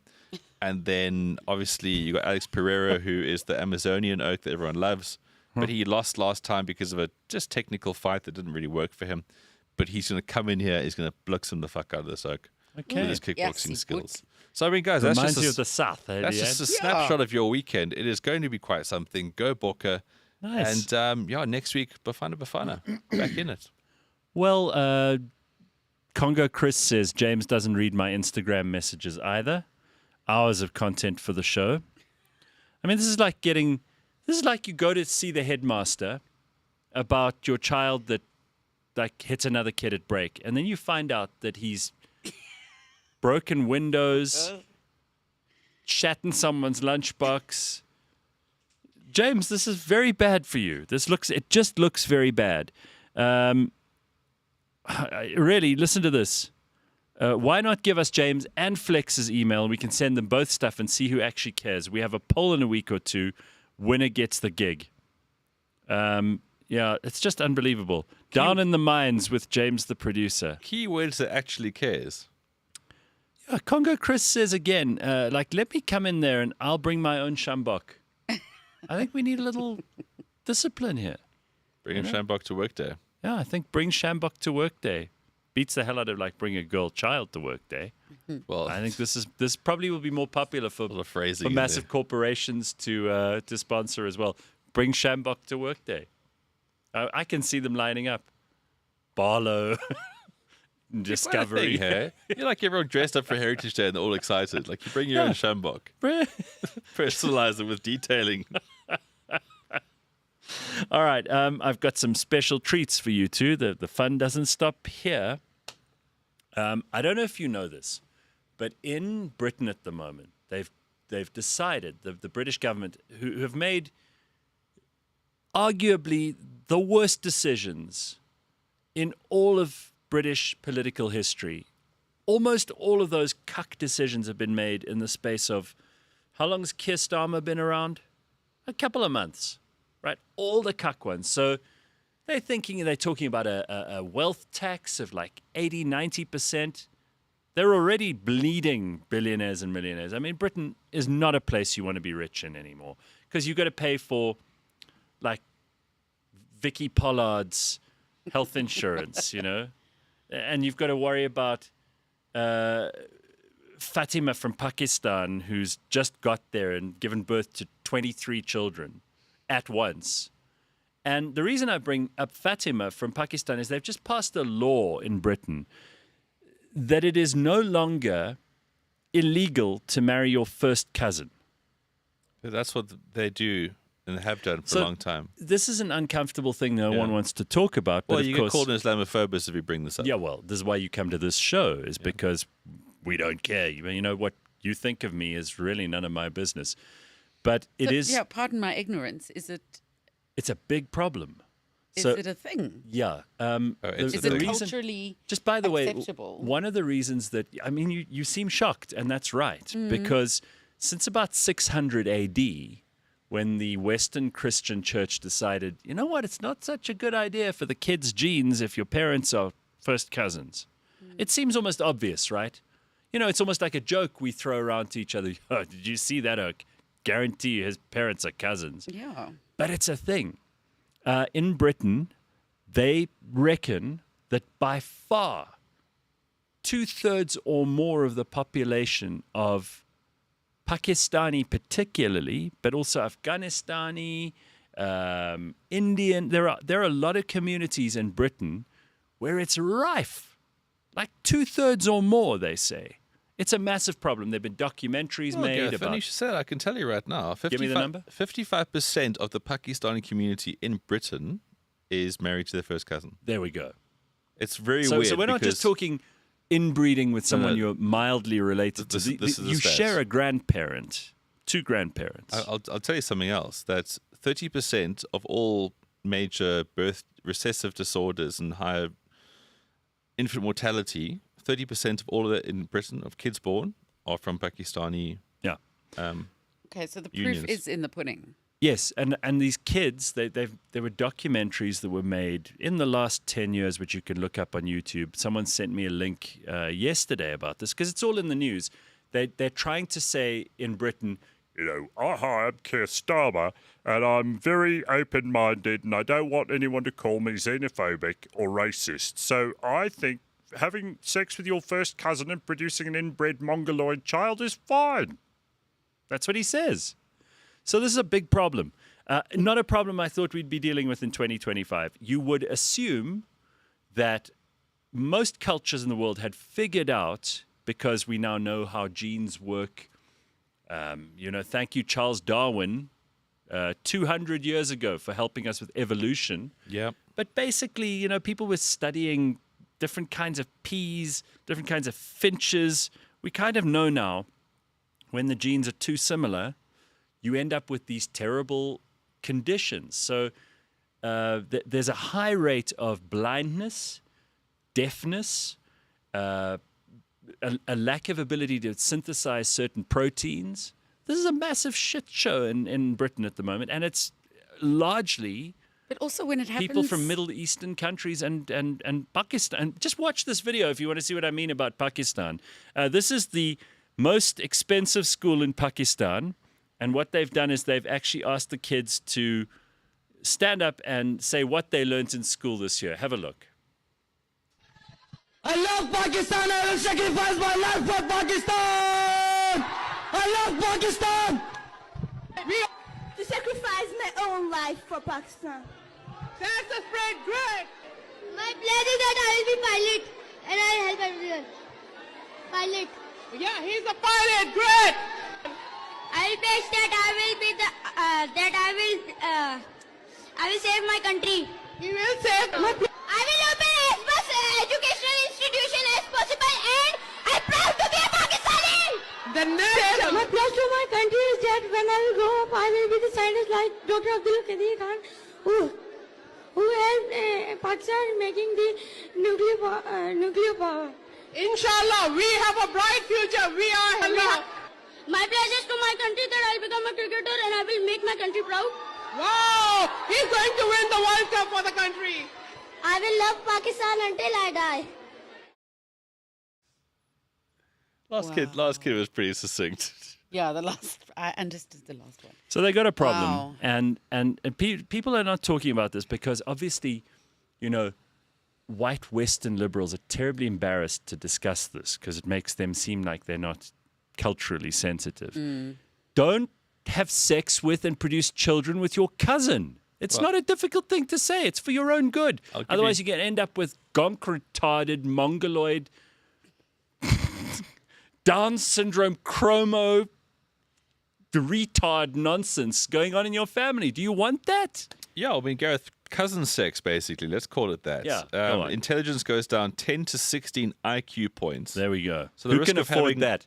The risk of having an IQ lower than 70 increases 400% amongst first cousin marriages. Thank you. And then when those cousins marry, you go into the Domino. minuses. Domino effect. Pakistan. Yeah. I love Pakistan. That's all I have to say. All right. I just keep asking this question: who is Starmer's boss? Who is making this? Why is this happening? You can come at me all day for your conspiracy theory bullshit, whatever. But who's pulling these strings? Don't know. It's so bad. I read somewhere that Sylvia from Beyond the Grave. Must be. Sylvia wouldn't do this to us. But it's so clear how stupid and wrong it is. Yeah, right. Anybody with half a brain, those kids over there, if they actually took 3 seconds to breathe in and breathe out and think about it, they know it's wrong. So who's sanctioning this? Who's commanding this to happen? I think it's also this idea. I posted something this week. In Japan, they are growing gardens on roofs of parking lots. They're making them beautiful. And Japan is just, in so many ways, superior to so many other cultures. Japanese culture, you can argue, is one of the more superior cultures in the world because they're not all equal. No. A culture that wants you to marry your cousin, and there are studies that have been, over hundreds of years now because we know what this does. What it does is it tends to make people more tribal, more insular, more inward looking, apart from the physical deformities and the mental cost of having your genes so similar to your breeding partner, and therefore your children have many copies of the same genes, which they don't require. It doesn't have good social effects. It tends to make people quite primitive and tribal in their outlook on the world. And that could go a long way to describing how certain cultures have got to come to terms with the fact that practices that maybe were okay 1,000 years ago are no longer okay. And you're being left behind. Not all cultures are equal. Could those cultures, though, who at the same time are likely to not consume alcohol, be looking at other communities and saying, and other cultures and saying, you know the effects of alcohol are so bad, yet you still drink? Yeah, they could. And we know that that's also bad for you. So just because you are guilty of the one doesn't mean that you absolve yourself of that guilt by pointing to the guilt of another. So we know, for example, in the Western Cape in South Africa for like 200 or 300 years, the DOP system was an actual way people got paid for working in the vineyards, for example. And speaking of birth defects. And we had massive amounts of fetal alcohol syndrome, and it continued through generations, and it had a deleterious effect on many people. So we know that's wrong. But also, don't fuck your cousin. Okay, on that note. It's a very pertinent line, that. But yeah, I mean, every culture needs to look at themselves and go, what have we done? How are we evolving? And how are we sophisticated? Or are we sophisticated enough to survive in this year right now? Yes. Because if we were living in the year 927, cool. Maybe flirt with your cousin. I mean, I know and maybe she's... eat, but not now. I know she's made maybe eat. You didn't finish that sentence. She's made many appearances on the show so far, but even Brigitte Macron has something to say about this. And, you know, she... Always like what she has I don't to know say. if you've seen her saying anything about anything. She's furious about this. Take a listen. Here's Brigitte Macron being asked about the inbreeding in the UK and marrying your first cousin. On a dit que vous étiez un homme sur les réseaux sociaux. D'abord, ça vous a blessé, ça? C'est-à-dire, au début, j'ai regardé ça d'un petit peu loin, on entendait parler, mais bon. See? Told you. Oh, gosh. How were her gene tests, by the way? Didn't that... what's that woman's name? Who did I see this week? She needed to prove that she was a woman. Someone sent me a clip. I think it might have been Bill Maher, who said, you know, these people who say that Brigitte Macron's a man, this has got to stop. He said, it's out of control. This is silly. And you're embarrassing us. There are big, important things in the world. Why are you talking about Brigitte Macron being a man? He said, but really, he's got to get a better wig. All right.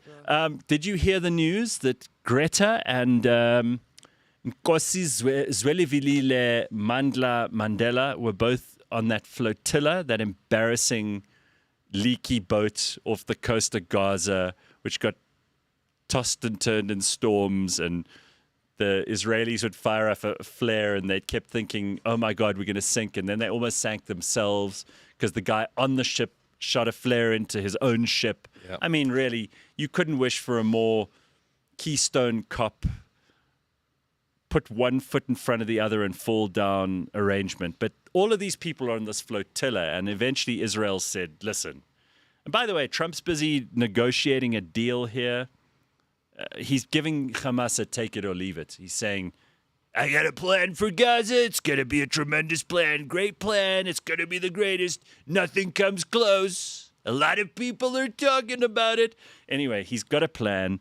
And the flotilla is aimlessly floating around in the Eastern Mediterranean. No one cares except Greta Thunberg, who keeps posting these, you know, messages on social media. They've been pulled into shore and taken in, and the Israelis have said, stop this childishness. It's just enough.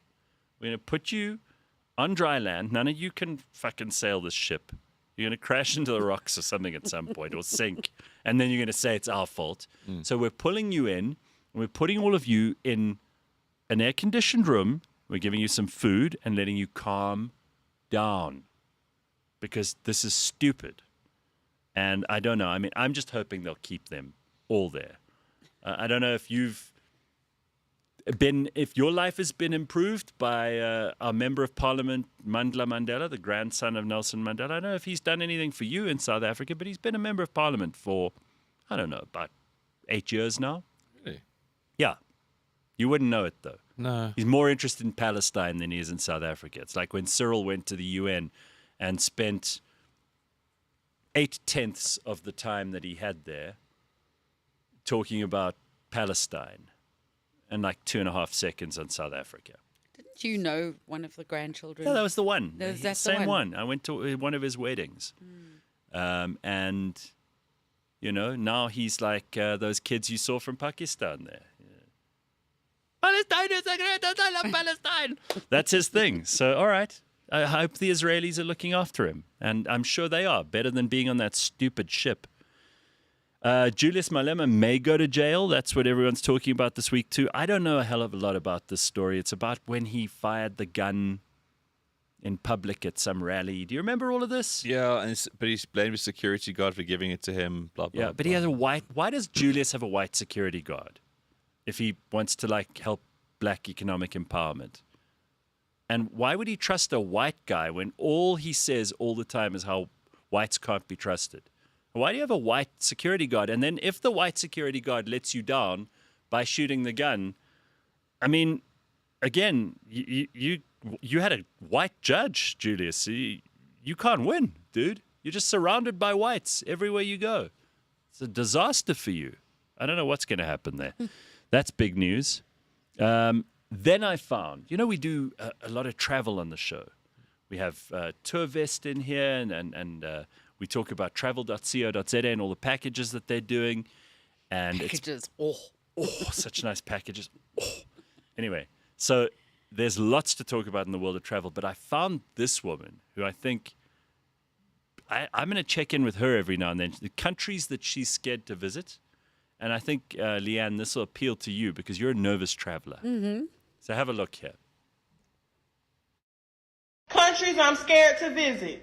Number 1 is Afghanistan. You won't catch me boarding a flight to Afghanistan. I am scared as fuck. When I think about this country, I think about war, violence, and hardship. I fuck around and get there, they automatically start beating and torturing me, talking about me in different languages, all while I'm just hungry as hell. Oh, hell no. But if you from Afghanistan and you fuck with me, I still fuck with you. Number 2 is Iraq. The only thing I know about Iraq is that I'm not going. I do know about Chirac, though, up in Chicago. I know they gets down, so I know Iraq don't play. I looked Iraq up on Google. They said do not travel due to terrorism. And they ain't got to tell me twice. I fuck around and get there, step foot on Iraq soil, my whole damn leg blow up. Oh, hell no. But if you from Iraq and you fuck with me, I still fuck with you. Number 3 is Cuba. I just found out you can't even go to Cuba just to tour the country, which is fine by me because I am scared as fuck. When I think about Cuba, I think about danger and killings. I don't want no smoke with them Cubans. I am with the shits, but if I pull up in Cuba, they gonna bring the punk out of me. Oh, hell no. But if you from Cuba and you fuck with me, I still fuck with you. She just is terrific. I think But they I should... like how she admits she doesn't know a thing about Iraq. Well, she says if you step on an IED, you blow the fuck up, and she's not wrong. She knows enough. Yeah, that's She what I want knows to say. enough. She knows she says shouldn't she sleep doesn't with know her anything, cousin. but she actually does. She knows. Let me tell you, she should be... You know, they always have those movies on the international flights, and they try to make them quirky for, like, you know, in the event of a water landing, you've And got they a try and life do something vest funny under with your... it, or they use a celebrity. They should have her. I'm telling you, she'd be much better. Okay, motherfuckers, here what's going to happen. If this plane go down, you're going to die. But before you die, put on this here life vest, which under your seat. And if you're in first class like me, then you're going to get your life vest headed to you in a big gold box. That kind of shit. She'd be fantastic. Yeah, that would be a big improvement. Dumb airlines. I know, They'll always keep it boring. Like Qatar has Kevin Hart, I think, is their guy Oh, right. currently. Okay. And then That's close. Yeah. All right. Okay. Okay. It's not great. I want to ask you before you go and before Leanne goes. This is very exciting. Are we going now? No. There's no rush. I know Don't- Leanne's been trying to leave for the don't last start. 10 minutes. Leanne's been trying. She's been edging been away off the. trying to she's find the basically- moment. She's been skirting this way on the sofa. that note, for- so that you just keep talking, and she's going, "Fuck, I need to go." I want to know about this 1970 Miss World because this was apparently the most exciting year in Miss World When history. did it even start? 1917. Before 7-0. that. man. But what was significant about 7-0 is that South Africa sent two contestants. Yes. So Miss South Africa, a white woman, and Miss Africa South, who was not a white woman. Oh, they just turned it around. Huh? Yeah, Africa but that South. was the thing. So, and it was a major controversy because South Africa, obviously, in peak of apartheid, they sent their Miss South Africa, but then there was so much pressure on them to try and show that they weren't complete dickheads. So Miss Africa South was actually a thing once in That is 1970. so not Miss interesting? South Africa, but Africa South. So they just swapped the words Yeah. and chose someone of the opposite color. Right. Yes, and Miss Africa South finished higher than Miss South Africa. She was second princess, and Miss Africa South was Goeie genade. second princess, and Miss South Africa was fourth princess. Wow. And it was Pearl Janssen. She was the runner-up. And there was racist backlash and conspiracy claims in the UK press. Though overshadowed by protests and scandal, the night broke barriers in Eurocentric beauty standards and fueled momentum for women's liberation and representation in global pageantry. So it was like the first DEI Miss World, Yeah. you could call it. It's it's like you keep finding out about this country and the things in the past and fucking Fascinating. weird stuff. And beauty pageants. I love a good beauty pageant story. I really do. I feel like we've lost something when we stop making beauty pageants about just I absolutely chicks in swimsuits. You know, But like we all lost something. It's not just guys that lost something. yeah. I mean, look, entertainment. Look, in the greater scheme of things, you had, I don't know, 7 out of 10 chicks most of the time doing very boring things. But we had no TV back then, so that was actually a real hit. So even if the pageants came back now, people probably wouldn't find them that interesting. Also, the women would really tart up for those beauty pageants, huh? It was such a big thing. They would tart up. Yeah. I told you but the story before where life-defining. I was at a restaurant as a child and I disappeared when I went to the loo. In those days, they didn't care. Yeah, I mean, just like Wesley at Ann, I don't Spur know. now, you'd need a helicopter parent to Yeah. follow you into the bathroom. Well, for And good reason, especially eventually, in my the mom South. came to look for me, and I'd been picked up and put on the, counter. What, by an uncle? No. Good Lord, And who's? That's always Miss the- South Africa at the time. That's was always doing an my opening makeup. move of an uncle. Good heavens. Yeah, You were getting tarted up by I Miss don't South remember Africa. which one it was. I think it may have been Diana Tilden Davis or Oh, something. wow. Nice. But it was a big Such a thing. Leanne story. I remember a friend of mine saying we got into a car someone's car. No one cared. It was the 80s. And the question was, what do you want to do when you grow up? And she said, I want to be Miss South Africa. It was like, it's what we wanted to do. But being Miss It's South a big Africa thing. is still a big thing, though. Like, it's as big as being a captain of a football team. Guys want to be that, and I think it should be that. I think it should be like women should be able to do this, and it's still a major thing. It's a major influential thing. You're involved in a lot of big projects. You have a lot of social impact, and And people know you're hot, which is important. I still want to know if they've changed that rule to be Mrs. South Africa. Remember, you were not allowed to have been divorced. They've got a Mrs. South Africa. Yeah, you're not allowed She's to have gotta be tattoos She and- has to have been married, but she's not allowed to divorce. And then You're Miss not South allowed to have Africa been divorced. is not allowed to have been married or divorced. No boyfriends. See, I love that because it's so it's so weird, but I love that. Let's have more rules over stupid competitions. All right. Okay. Okay. We We're going should to let actually get a Leanne. Miss SA in here. And we Leanne's can talk about desperate this. to get out of here. Yeah, we try to leave for done. 10 minutes, 15 So minutes. I'm just leaving. Get out. She's going to Bye. Bye, Leo. Bye. Have a prosperous Get the fuck Friday. off. Just like that. Oh, my God. All right. It's like being at a party and you're like, no, I'm leaving now. I'm just trying to say goodbye to that person, then I'm leaving. That's what she He's does. still here, yeah. I got to show you this. This guy does very short but very effective Leo DiCaprio impersonation. Huh? I guarantee you, Leo DiCaprio is a big fan of beauty pageants as well, for Sure. sure. Good reason. No doubt. But this is terrific. So take a look at this. My impression of Leonardo DiCaprio on his girlfriend's 25th birthday.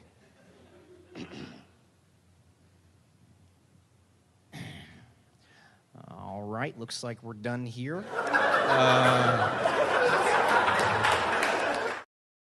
That's so good. Oh my God, it's Nina Hastie. Just like so that. we get rid of Leanne, we bring Nina in. It's all happening this morning. How the hell are you? There's only space for one middle-aged white woman on this couch. Very nice. It's nice to see you. Nice to see you too. Yeah, I just see you doing all kinds of very, very cool shit. Yeah. Yeah. It's one of those like just Caught up stay with in you your on lane. Instagram the other day. Oh, and- did you? well, Did you do a little stalk? I did a little stalk, but we were talking such shit to each other about Yeah. like all kinds of stuff. And I suddenly said to Nina, it's about time you came on the show again because it's been about a year and a half, Yeah. A good. somewhere Yeah. around there. Exactly. time.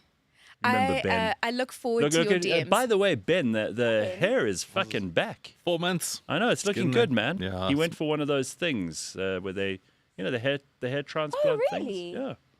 Nice. Yeah, so this is the last time I'm cutting it short for now, and then it's going to grow. I've got a patch. Yeah, I'm serious. Yeah, but Yeah, you- I had you- alopecia. Yes. Yes, I had you had a- full-blown alopecia. I lost all my hair. Yeah. Even so I get like bouts every now and again. It's an autoimmune thing and it's stress triggered. Yeah, so yeah, some of my sure. eyelashes fell out. So I've been walking around like, hey, Marie, man.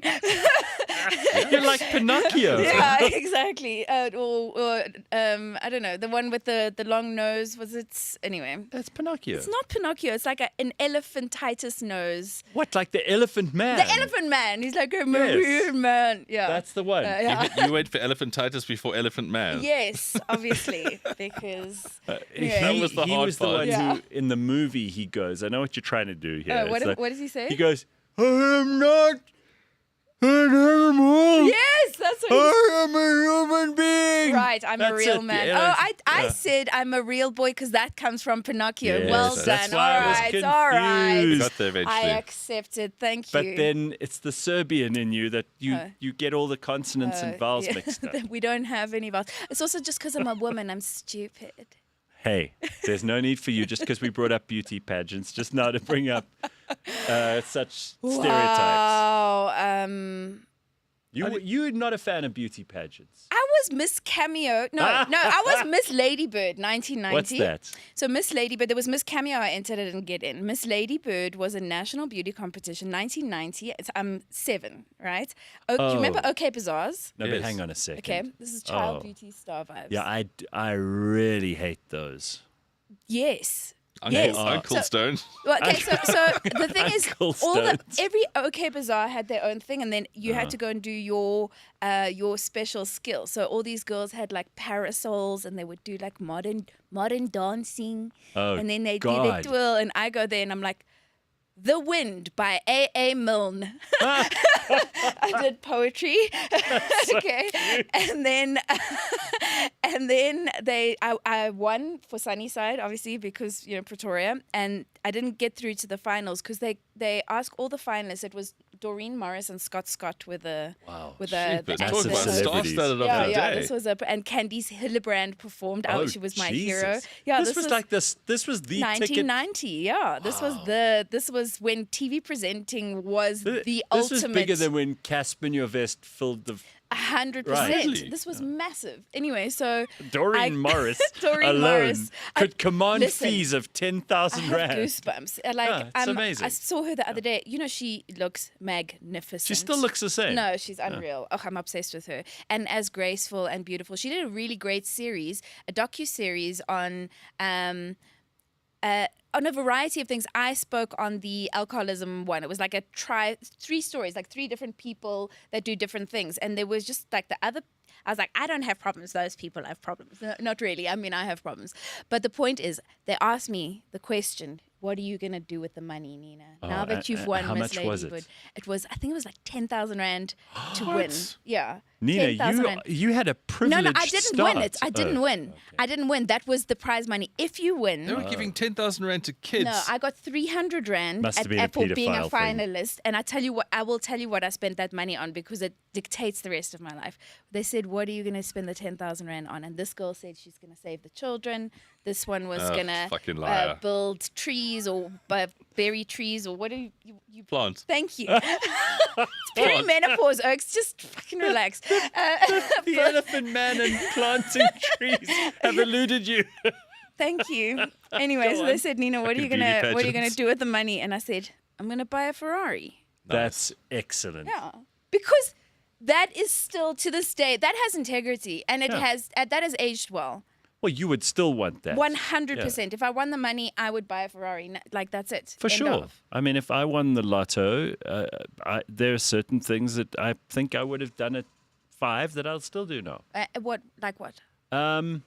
Save the children. It's very important to me. Build a tree. Build a tree Build a from the tree roots from- up. Build a tree from Pinocchio. Okay, wait, Plant hang on a sec. elephant. But then what did you do with the 300 Rand? Did it I go into a bought- Bob T account? Let me tell you what I did. I did 2 things. 1, I'm very proud of. 2, so do you remember the? Let me start with 2. Do you remember in the Sunday Times magazine there was always the astrology section at the back? Yes. Now, I'm 9 years old because I had saved this money for a bit. I waited until I was 9. So my mom took me to Theosophy instead of church when I was young. So at Theosophy, you learn about all the different types of religions. You learn about Buddhism, Taoism, the She's occult. very open-minded. Yeah, great. And then I also went to catechism. She's like, listen, you can choose your religion. Here's all the options you can go. And I went, I would like to go and see Dr. Sharon Eisenlinger, who writes the astrology column in the Sunday Times magazine in Joburg. Now, you know, Joburg. Joburg Right. was like a thing. But I even remember that name. Yes, Dr. Sharon Eisenlinger. I She think was like our Sylvia. yeah, she was. Wow. Oh, she was on 702 as well back in Yeah. the day. So my mom drives me to Joburg, and we go, and I go and see Dr. Sharon Eisenlinger, who told me I was going to be a judge when I was big. And right now, I'm very judgmental. I think it Nailed totally it. tracks. Nailed it. How much did she cost? She was about. I think half it was the about budget? it was about 200 Rand or something like that. It was quite a lot of money. But with that 100 Rand, I bought a tape deck, a double tape deck. I was so excited about this thing, and you could record off the radio. Yes. And all I did could that. record Barney Simon at night on his shows. I used to record Barney Simon's shows because sometimes I'd fall asleep. And then, but also my favorite thing is I could record my own voice. Yes. So I could record my voice, and because my parents were never home, I wanted to get 100% for my spelling. So I would record myself asking myself the questions so that when I could check my spelling later, I'd play the tape and it would ask me all the questions, and then I would do my spelling homework myself. You by see, myself. even when you had the opportunity to make nonsense, you used it for education purposes. I Yeah. think that's a tremendous plus. I Yeah. mean, most people these days have all of this technology, and not one of them is using it to make themselves smarter. Yeah. They're all trying to be influencers, peddling bullshit on the internet. Don't they get bored? Listen, someone posted a video yesterday, which I laughed at. It's like how normal people eat food and then how influencers eat food. Oh, Have you dear seen Lord. them? No, show me. No, it's. I don't need to show you. Oh, It's oh, basically oh, oh. the normal person eats like a normal person, Yes. and then the influencer's like, "Oh my god, I'm so nervous to try this," and like all this bullshit. great. And I thought we're just over it. And by the way, if you're a marketing person, or a brand manager, or something, just get away from these people. They are not doing you any good anymore.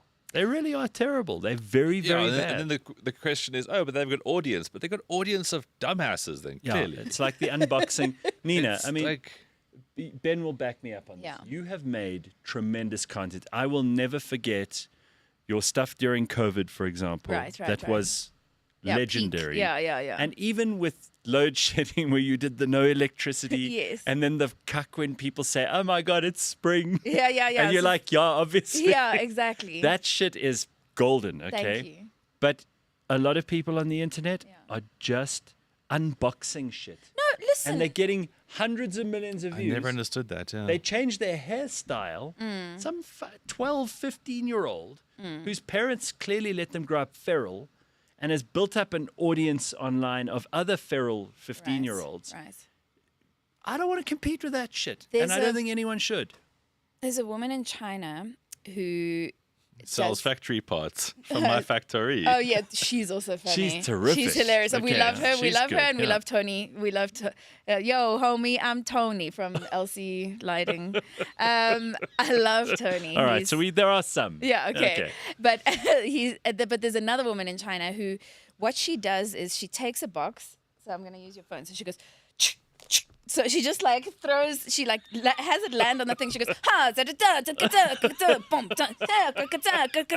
and she's got literally, I think like 1 billion followers, and she sells stuff. She makes an absolute fortune. Yeah. I don't know whether she's on YouTube or the Chinese equivalent Temu. of. Well, it's she'll be on whatever Well, WeChat's offerings are. And yeah, it's phenomenal. Also, those platforms, the WeChats Oh, and yeah. the Kakao Talks, and how they've structured those apps is so phenomenal.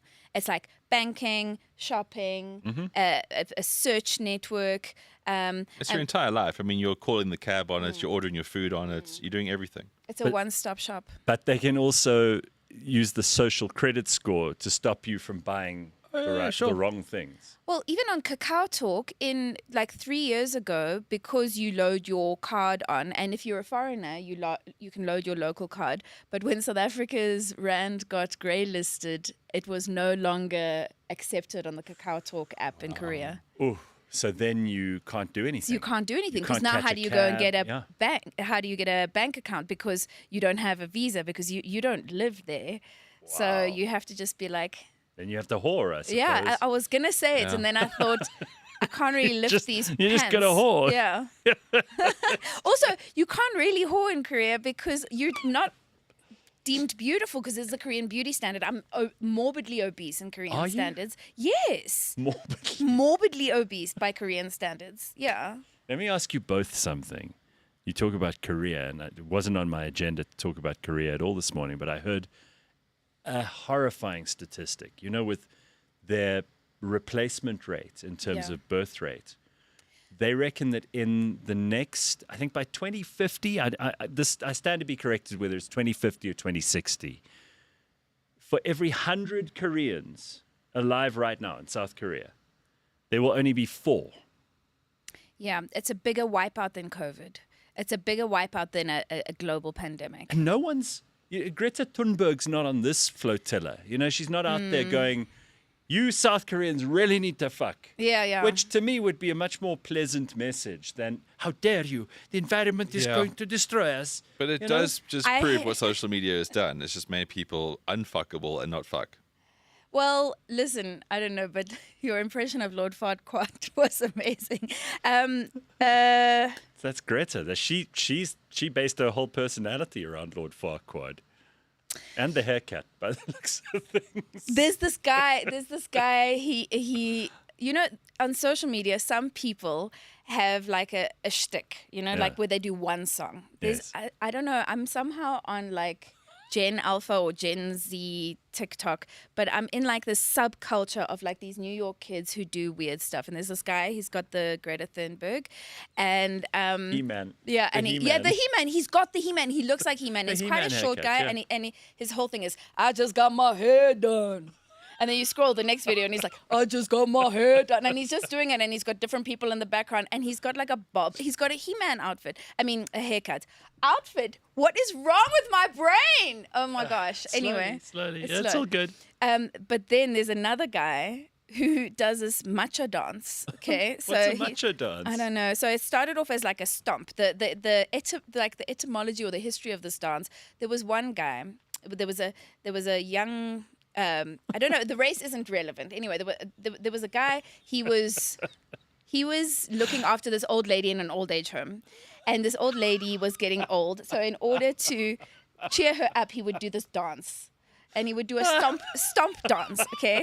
Then this other guy liked that stomp dance, and then he appropriated it. I don't know, but he does this matcha stomp dance. I sound like a crazy person. What? I sound like I'm saying skibbity doo bop. You know what amazes me, though, is that these fucking freak shows are able to find each other thanks to the internet. Yes, right? and then the he Stomp was on Dance his show. guy number 1 Yes. gets to find Stomp Dance guy number 2 because They both want to help old people. And then the He-Man guy did a cameo on Stomp Dance Guy's video the other day. And then we're like, how does Stomp Dance Guy know He-Man It's hair? bringing people together. Wow. This is the internet. But what are we going to do about these South Koreans? Okay, so I know what they're doing. So there's obviously I know what they're doing. So first of all, Jeju Island. Okay, so Jeju Island is like a holiday destination in there that they've encouraged. It's literally an island that the government has built to lure and encourage people to go and fuck at. Please go and fuck at Jeju Island and make babies. 100%. Then there's all the K startups. So they've got all these like global K challenges. So there's like international grants. So I qualify easier for a Korean economic grant than I do for a local one. Yes, of course. Yes. So anyway. Are you thinking of taking it up? I went to Korea. I went to Korea and I was part of a cacao talk of foreign entrepreneurs in Korea. But I fucked it up so royally. Okay. No, Oaks, you don't understand. You open up with your Miss Lady B beauty pageant story. Yeah. They were like, we can't relate. Since 1990, I've been a real go-getter. Oh, fuck. Here's some poetry. I went for a coffee with the guy that founded this cacao talk group, who's got like, there's like 700 really phenomenal foreign entrepreneurs, and they all do different things, a lot of tech startups. And the guy takes me for a cup of coffee, but there's like this, he's quite, like Koreans won't tell you that they're like inconvenienced, but they'll be like, okay. Oh, shit. You know, so okay. they're being polite, but you have to pick up that you are being impolite. So the onus is on you societally to like pick up that you're being impolite and then like really feel sorry. Have you seen the Apology Olympics in Japan? No. Oh my gosh, this is hilarious. What is it? So it's guys that bow. So there's like, it's like a competition of who can look more apologetic with the bow. So these guys like start. I'm telling like, you that culture is just too advanced. Fantastic. Okay. So you get like what, like a. Yeah, do the bows, yeah. So it's like one angle, okay, sort of 10 degrees. Like, how many is this? 45 degrees. And if you grovel. They have oaks that like start running from across the room, jump, land down, and do like a squat bow. Oh my gosh, no, it's hilarious. The Apology Olympics. Yeah. I think that's amazing. You see, this is why you told me, I mean, Nina is full of like all kinds of surprises. I had no idea about this Korea thing. It comes up by chance and you tell us, oh yeah, I've been there and I've inconvenienced a whole bunch of South Koreans. Yeah, that's true. But you told me the other day on Heritage Day, Yes. we were both joking about how everybody just uses it as another dress-up party. Right. And you said you found out a whole lot of stuff about your one grandfather. Yes. Which is fascinating because I posted this thing kind of just, I wasn't, I'm not massively into like the meaning behind public holidays anymore. They've been around for a long time now. We got 12 of them. Who can bother to fucking make everything poignant the whole time? Everyone's just trying to have a nap.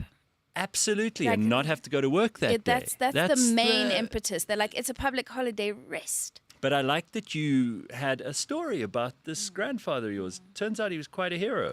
You know, okay, so I've got my Grandpa Hastie. It was so weird. I don't know how that came up, but it was incidentally, I was on Heritage Day looking up my grandfather. I was like, wow, that's so pretty cool. Somewhere in heaven, Madiba's like, Yeah. we made that holiday for a reason. Yeah, exactly. Yeah. Never again. Do you impersonate people of color? Yeah, especially like because he was so overdone. But let's Yes, carry on. yeah. Yeah. Tell Also, me about Grandpa Hastie. He was a Spitfire pilot.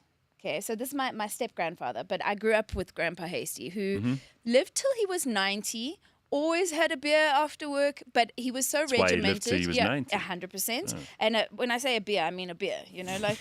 One of like those tankards. Yeah, exactly. 2 stories. 100%. And every morning, like, he was a proper pilot. Like, he had a slice of toast, but it had to be like whole grain, whatever, 2 poached eggs and half a grapefruit. every morning, and he had logbooks for everything. Now, what I'm thinking about, like, if you think about all these men that were like, and he was a Spitfire pilot, he flew in the Second World War. There was a snake, you know, like snakes on a plane. There was an actual snake in the cockpit, and he survived this. He was like shot at, he survived. Like, real, like Indiana Jones. Like proper hero stuff, right?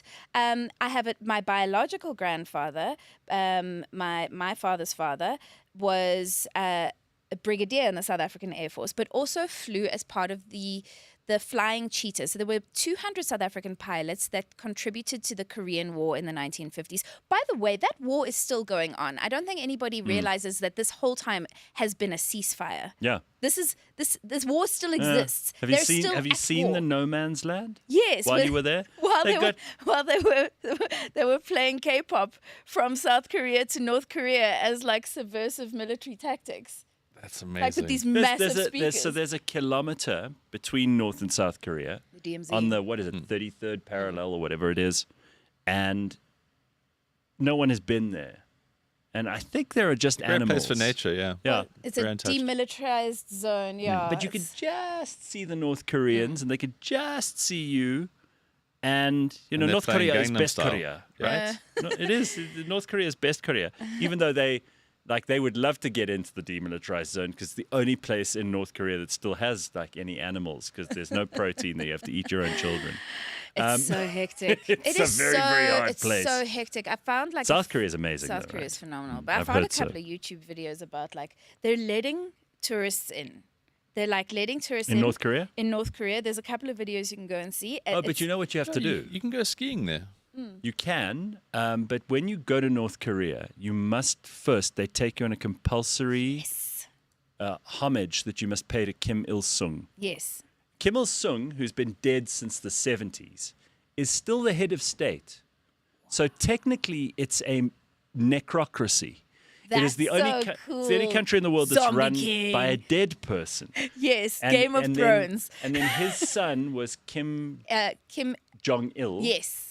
And he's now dead, but he's no longer head of government. So he's also buried there. You've also got to bow to him when you arrive. Yes, they've got these But now- massive statues. Yeah, now it's Kim Jong-un who's the Yes. head of government. Yes. But the head of state, you still have to go and like... They make you, they take you, and there's a specific way that you even have to take the photo or take the video of where the statues of the leaders have to be in your photograph. well, so they've even got- that's they give you a minder. They give you a chaperone who takes you they've got one shop where they've got stuff on the shelves so that it all looks great. You know, it's like that you could get away with this in the 1950s. It's very Truman Showy. It is. It's Truman and Showy. then, you know, if you pay no attention to those children biting each other's hands off in the back there for sustenance. But here's our shop. Have a look. It's wild. Don't go down that aisle. That aisle, they're still busy preparing. You know, No, and it's wild. I would love to actually see it. I mean, there's a part of me that would be fascinated. But you mentioned you could ski there? Yeah, there's a ski resort in the north. They're building like a Durban there as well. Of course they are. Because I saw Durban's not far from North Korea That's in what terms I'm of how saying. shitty That's it is. what I'm saying. Yeah. They're like, these are our tourist plans, and it's like Kim Jong-un showing there, and it's literally like, It's like what Durban... North Korean like, rickshaws. Yeah, it's But you know what they're not going to have is the turds in the water that Durban has. Durban will still win. Do you guys want some E. coli? Yeah. Yeah. Have you been? You What do a gigs all shithole. over Yeah. still. Do you still go to Durban? So I go to Durban every now and again, and it's actually quite weird because I thought if I go to like, if I go further up to Mhlanga and Mhloti, that I'd be able to surf there. Yeah. But the E. coli has moved, so it's actually quite weird. So you no. can actually surf downtown on the south coast thing. They've got a really amazing. There's a really nice restaurant called Surf Riders, and they have this insane menu where you can pretty much get anything, and they've got this like world-class chef.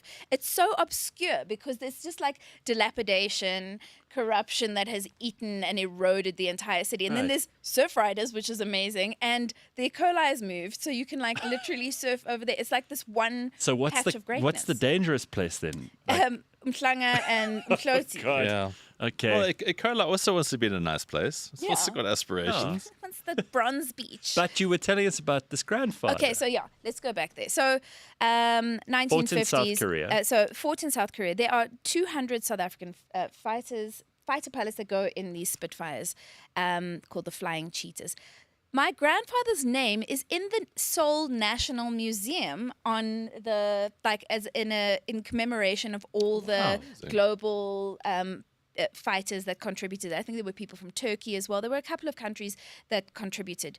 Then we have the Korean Cultural Center in Pretoria. You should actually go. It's really cool. I've been to a couple of their events. I actually hosted an event for 8,000 people at the Sunbed Arena about a month ago, about 3 weeks ago. Are you like bilingual now? I can speak a little bit. So I did a little bit in Korean. I can read and write their language system, but it's a very English, Korean very simple. essay influencer. Yeah, look at you. It's a very simple language system. In the 1400s, the King Seokjin invented this language system because they had the Chinese language system before, and so what that did was only the aristocracy could read and write. So he's like, okay, morons, let me help you. And then the aristocracy didn't want everybody else, so he vetoed them. He's like, I'm the king. Fuck you, Oaks. Right. I'm going to let my entire nation be educated, or at least be able to be literate. So it's such a, you can learn it in a day. You know, I just think it's such a mistake to let peasants read. I've always had They must only watch videos. That is when society just took a turn for the worst. The moment we let the peasants learn to read. We should have kept everything in the churches, should have been Latin, so they'd never understand. The magic hocus pocus. The hocus pocus Jesus witchery. Christo, in nomine Patris Filius. They didn't need to know. Nobody They would just go and expects the Spanish Inquisition. They would just go and then if there were demons and monsters, and they'd fucking behave themselves and go and till the fields. I think they still think there are demons and monsters. The peasants? The peasants just don't. The peasants think there are demons and monsters. They also don't know how to identify the truth. Nothing has changed. We were talking about this morning that guy who said the rapture was going to happen on 25 September. We missed it. We were late. And we missed it. We missed the rapture. But there are a lot of people. Remember, there was the doom guy here in South Africa, the guy who said you got to eat the grass. People yes. are. Listen, there's still someone that says there's a Korean Jesus coming. Oh, what is it with you in Korea? I'm sorry. Today? Look at this. We've started something. Can't wait for that soundtrack when he arrives, though. That's going to be banging. Yeah, it's going to be banging. K-pop. I'm big into K-pop as well. Now, isn't part of them trying to get people to have sex is they're trying to get the K-pop stars to marry? Well, the government wants them to have normal relationships because they're all like boy bands. Yeah. Well, it's boy band, girl bands. Yeah, there's a But they lot of don't like mix. there's a lot of like segregation. Yeah, in so they those need them spaces. to actually get together and make a family band. There That's are what they want. incentives. There's incentives for people to leave their houses. There's a lot of isolation. So there's a grant. Please for leave people- your house. We'll give you 50 rand. Literally, there are like incentives for people to leave their houses. Wow. There's global incentives for people to come and invest there, and for them to like mix with foreigners because they don't like foreigners. No. They're in a homogenous society Mhm. on a peninsula. Yeah. So like. They've hated everyone for a long time, and they were oppressed by the Japanese and the Yes. Chinese. They're like, fuck all of you oaks. You know what? We're just going to get hot. And they're tall. Yeah. So the average height of South Koreans is higher than in South Africa. So our median height of men in South Africa is at 176. Bunch of midgets. 176 is quite tall, isn't it? No. Did you know any of this about how they incentivize all I know you about- to- No, 176 is Korea. 173 is South Africa. Yeah, Sorry. okay. 173. Yeah. I think I'm one. You're probably 186. 1.8, yeah, somewhere. Yeah, but it's still like- that's tall, right? It is tall. Yeah. I would say that's tall. It is tall, and it's getting taller. So it's in the last 100 years they've grown. Listen to this. In 1960, the average the earnings per capita per person was something like $300 per capita per annum. It is now. Wait, I don't want to be misquoted, but it's possibly something along the lines of $30,000 per capita. Well, I do know that they are in the top 3 countries in terms of IQ as well. So they're 100%, super smart. Yeah. They read. They've been reading. They've been reading. See what happens Well, when you because the read. peasant, Yeah. they were allowed them to read. So Yeah, but they super have- smart, innovative, technologically advanced, not Yes. having kids, though. Not Yes, having- because having kids is dumb. Yeah, but this is... Having kids is dumb. No, they're going to have an aging society. There's going to be a lot of pressure on an older society. You know what they do have? And what was weird to see is they've got all of this... all the cables and stuff are still fucked and old, right? So there's the infrastructure's growing, but then they're like, oh fuck, we haven't fixed the electricity lines. They're still hanging around everywhere, and they've got old people pushing trolleys with cardboard. You know, like we've got our oaks that wow. like. So there's a lot of old people because they don't have pension or whatever, or they've exceeded. They just live so fucking long. A lot of old people collect. Cardboard and stuff. Tough thing to get back on the streets for, hey? Yeah. They live so fucking long. Yeah. So they make them collect cardboard. Yeah. It's really So, cruel. congratulations, you lived a long time. You're Yeah. healthy. Here, go and get some cardboard. Yeah. What a reward. Yeah, so that's it. That's it. An aging society is there's just a Wow. lot. There's going to be a lot of economic pressure on an aging society because they're very healthy, very health conscious. Food is a big thing. It's almost going to be like the opposite of what we have here. You know, you have these gogos in the townships who look after like 25 kids who are not theirs because they're the only one who can. There, you're going to have like one 20-something looking after 500 old fucks. Making stomp dance videos with all of them. Matcha stomp dance. That's funny. And then I mean- just got my hair I mean, done. it does. Maybe there's something to be said for like a swap, a Well- switcheroo between us and them. We 100%. send them young people. They send us some old ones. Well, the prediction is that South Africa's. What do you think Africa's biggest resource is? People. Youth.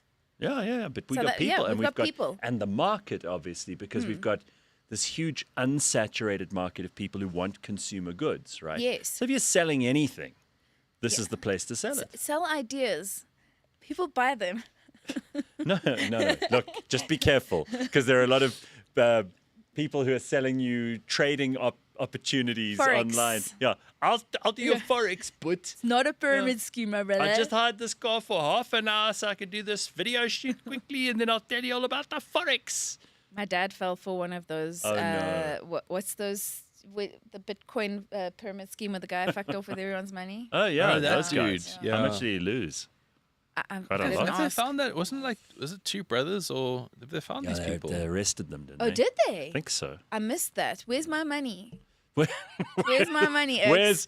Where's my money? Where's my money? Is this not the most terrible thing that people can do? When I don't people do like this, so one of my friends, he hates this so much because he says it's just the sound of it is like such a gross sound.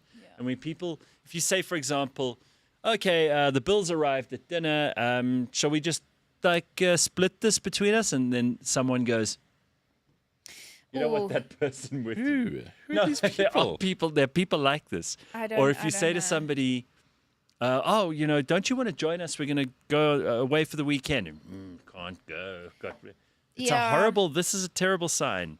I feel like people's, I had this argument with someone. I went on, oh no, they're still following me. I can't tell you guys this story. Oh, come on. Now you started it. Yeah, you Don't make started me it. make you stress so you lose your hair. Lol. So I kind of got a little bit catfish, but not really. But what happens? I'm also. So I put worse photos of myself on dating apps. This is my strategy. Okay, so that when you meet me, you're like, oh fuck, you're really pretty. That's an interesting strategy. Yeah, because I'm like, if you're already So coming. so your dating pictures look horrible. Well, they don't look horrible, but they're like meh. You know what I mean? They're like bang average. And then when you meet Are me, they you're from like, a while wow. ago or whatever? No, just like not the best photo, not the best angle, like just mid. You know, 6, 7. How do you even take 6, those? Because 7. people, everybody photoshops and filters these days. They all lie. I don't do any of that on my do Hinge you photos. just like drop your phone and hope it hits click? I mean, how do you it's take? just, when you're taking selfies or when you're taking photos, there's a couple of cuck ones. So I Yeah. just put the cuck ones up. You are very, very different to everyone else in That's that correct. respect. So That's when they meet you, they're always like, Jesus, she's better than I thought. Yes. Isn't that a nicer experience? It's a nicer experience for them, sure. Yeah, but also for me because then they're not disappointed. Now they go, oh fuck, I have to work hard. She's so much prettier than I thought. Okay, yeah, but then actually I keep like anyway. So are you on a lot of these apps? Because I'm just on the one, but I got banned. I got banned How on did Hinge. you get For banned? honesty. No, so first of all, I use my second name. Okay, I use my but you second can't name. call yourself this. Yeah. People either will think they're being catfished, 100%. or it's kind of lame. They think it's Yeah. not possible. It could be Yeah, Nina. yeah, You know, exactly. she's She's famous. a She's superstar. on TV. I'm and, also yeah. just a person who wants to meet like an accountant. You know what I mean? No, you And- don't. No. No. Are you through? Are you in your accountant phase now? Oh no, I'm through the accountant phase. I'll tell you where I'm at. Okay, I'll tell you exactly where I'm at. I'm at men half my age. Oh. I'm which going would through make my them cougar how old? era. 20 something. Yeah, so I'm 42. Okay, no, that's Yeah, cool. yeah. So, So- yeah, so 20 something. So 20. No, okay, no, okay, not half my Is age. that what we're So talking about? here's the ratio. The Ben 10 ratio is half your age plus 7. Yes, that's That's the- acceptable. that's James' the- age. Yeah, but I mean, really. I mean, James is a bit too tall for me. Oh, and also, by the way, my That was very my, diplomatic. my, my Is that the one you're going for? proclivities, Don't my worry, he's got a proclivities have girlfriend and a changed. dog. My proclivities have You changed. used to be into only black guys. You know what I realized that was? Yeah, White Flex, guilt. you would have been in trouble if you met Nina 10 years ago. You know, I was on the receiving end of like fetishization Yeah, for all these years, and I wasn't aware of it. yeah, it's a thing. And I didn't know. So it all starts. It all started in Pretoria. Once upon a time. Once upon a time, you date one black guy. So that whole concept of once you go black, you don't go back. No, what actually happened or happens is that I got a lot of bullying from white men.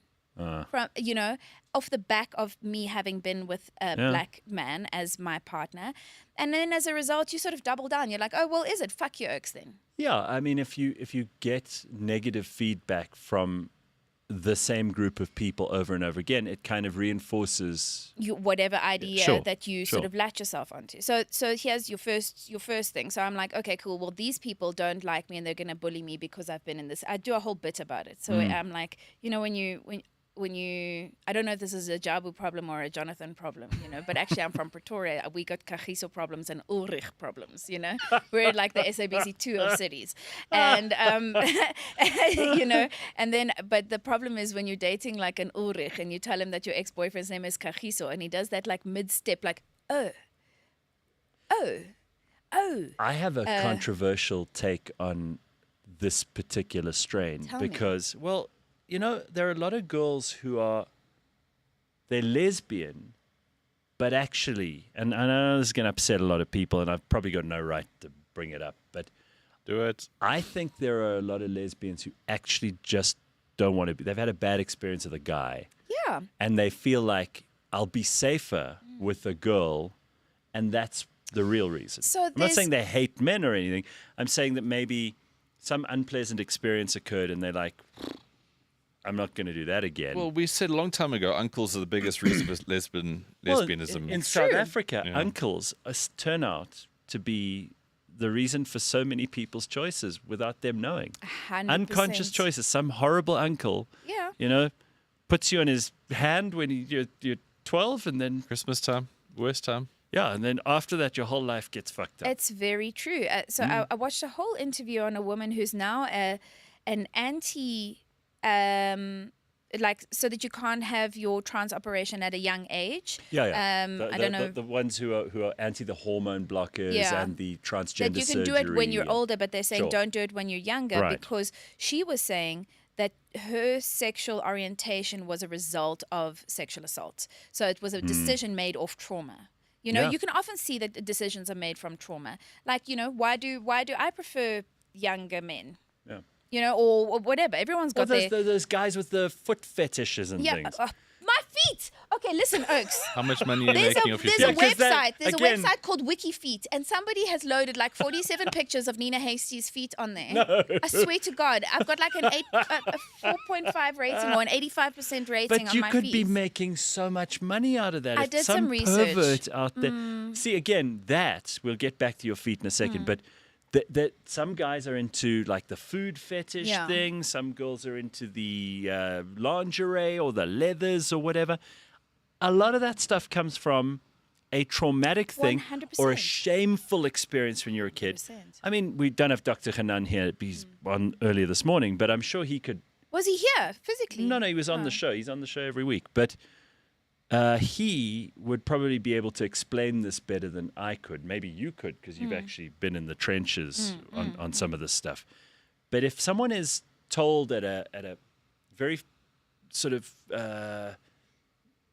fragile, that's vulnerable what age, grooming is. oh, that's Yeah. disgusting, then their brain almost does this thing where it's like, okay, I won't do that again, but just wait till I'm on my own, then I'll think about that the whole time, right? Is that what happens? I think it's Like a shame response. It's a shame. It's a trauma response. Your body's trying to protect yourself from yourself. There's different ways of looking at it. I want to just talk about my experience, and my experience is of your feet being exploited. Yes, my or? feet were exploited, and I haven't made any money off it. And it's This is very where we upsetting. put those titles under Nina on the screen, with and my it says tag, only feet. Nina Hastie, feet exploited. Yes, exactly. You know those I once 80s I once had a subtitles. headline that said Nina forced to sell car. This was during COVID. No, before COVID. And then when you read the article, because her previous car was broken into and they broke the lock, and then she decided to buy a new car, which So is she was forced. I was forced to sell my own car. Talk about misleading, huh? Completely. All right, but we finished with the feet now. What you wanted to tell us was about the fetishization. The fetishization. So I See, I'm keeping track. listen. I've got ADHD. This is your job today. Aren't I doing a great job? you've- I'm keeping track of this listen, lunacy.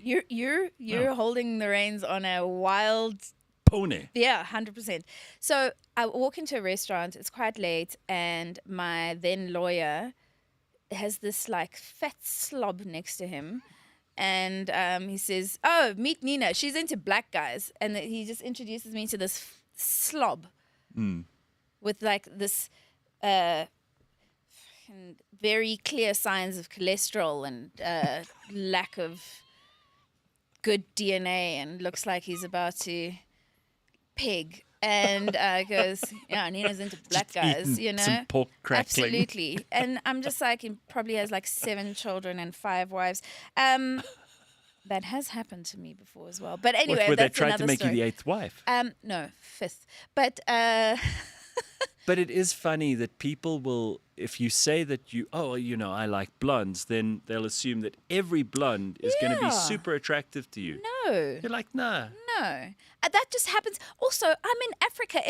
Guys, you know how tired I'd be. Are you joking? You'd be Bonnie Blue. Yeah, I absolutely. mean, isn't she fascinating? So I listened to, and I don't know if either of you have heard this, the Bonnie Blue interview she did with Chris Williamson. No, not familiar at all. Okay, well, I wanted to. I've kind of decided beforehand I wanted to hate Bonnie Blue because she's this almighty whore who's just like been. I don't think you'd ever want to hate her. I just wanted to judge her. Okay, Yeah, let's put but- it that way. I wanted to judge I her, enjoy judging. and I wanted to have moral confidence about the fact that she was a bad person. Just it's like one of those games you play with yourself. Yeah. Anyway, it turns out after listening to this interview, and it's good. It's Chris who does that Modern Wisdom podcast, Right. and then a psychologist who specializes in Chris is quite hot. sex stuff. Yeah. So the two of them interview Bonnie together.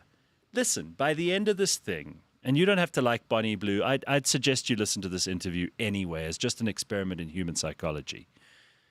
By the end of it, it's not as if I was suddenly converted into like a Bonnie Blue stan, for example. But I would say that she is a very unique kind of person, not because she opens her legs and lets 1,000 guys have at her.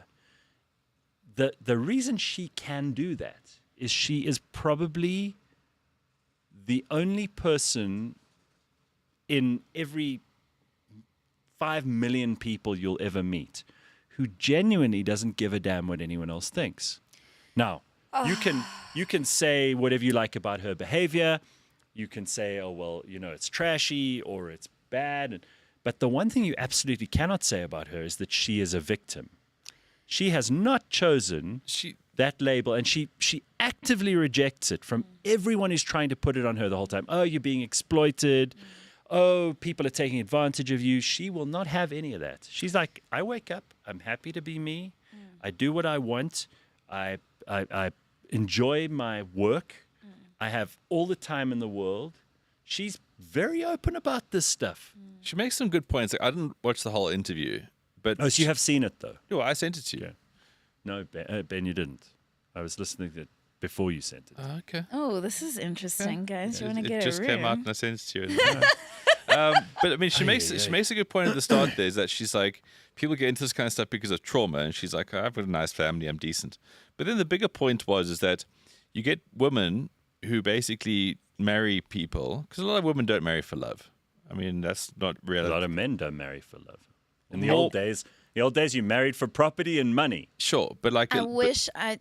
Is there anyone that has property and money? I would like to marry you. I no longer care about love. It's a modern thing that women will just instinctively not, it's not important anymore. And her whole thing is that you get these women who marry these old rich guys, and then they've got to put out in order to get the handbag, all that kind of stuff. And then they're stuck with them for Well, probably... those Dubai women who get shat on and worse. Exactly. They get shat on, they get fucked by dogs, all these things. Oh, my God. But like, so they go through all of this. You didn't expect this on the show? No, listen. You used to do a show that was much more hardcore You know than what's this. so Nina funny? just went... when No, you Ben know what? said I'm that. not. I'm not into that. I have my categories. Okay, I'm quite into that stuff. What? No, Dubai? not that stuff. Not the dogs and the shitting and the whatever. No, I mean I'm into. Korea via I Dubai. watch. No, I watch. I watch things too. I've been single a very long time. You know? Just after Ben but said the dogs and the bestiality shitting, is like. No. I Yeah. agree with you, but when just clear this up because we don't want anyone Okay, taking this sorry. out. Guys, what are you? I am what not. are you not into? I am not What are you into? I am not into dogs and people fucking dogs and bestiality and people shitting on people. Like I really find that quite repulsive and disgusting and like. I don't feel like anybody should be exposed to that at all, ever. Like agreed. ever. But like ever. But there are women who are subjecting themselves to this sort of shit, literally, in places like Dubai for money. So, to make your point. So this is her whole argument, is that people are jumping through all these different hoops and they live with this stuff. Whereas with her, yeah, sure, she's getting railed by like 50 oaks. But she's like, I make money now, I have freedom, I have all these things, and then I'm independent. So I'm independent of all the other things that these women are now tagged to. So she makes this very pertinent point, and there was no comeback from the psychiatrist or whatever. And she's like, I can work for maybe 5 more years. Maybe I like it, maybe I work for 10 more years. But then I got money, then I'm me. Whereas that woman over there is on a yacht with Stavros and whoever, and basically hoping that he dies, because then that lump of horrible is away from her, and then she gets the money. And her whole point is, what she didn't say, what I'm putting as a conclusion is that everyone gets fucked in life, right? Mm-hmm. But what's the collateral damage of your getting fuckedness? And her whole thing is that she's made peace with the fact that she does this, but it has given her this little silo that she can make sense of. Well, and I just thought it was like, well done. Bit of a breakthrough. Yeah, No, I totally see it from that perspective. I totally understand the empowerment of. I'm like these girls with. So I literally did the sums recently. So the OnlyFans people, and I was like, okay, these are your biggest OnlyFans things, and it's like. I'm 21-year-old girl from America with a great ass and like, you know, just like, but she looks like she could be from Boxburg. You know, that like the It's the, not, the look, these are you not know? like supermodel looking No, girls. They're the just girl next door the looks, girl right? next door. Yeah, like yeah, Oaks like girl next door. Anyway, and then I was like, what are the highest earners of OnlyFans in South Africa? And I earn more doing jokes. I earn more doing jokes.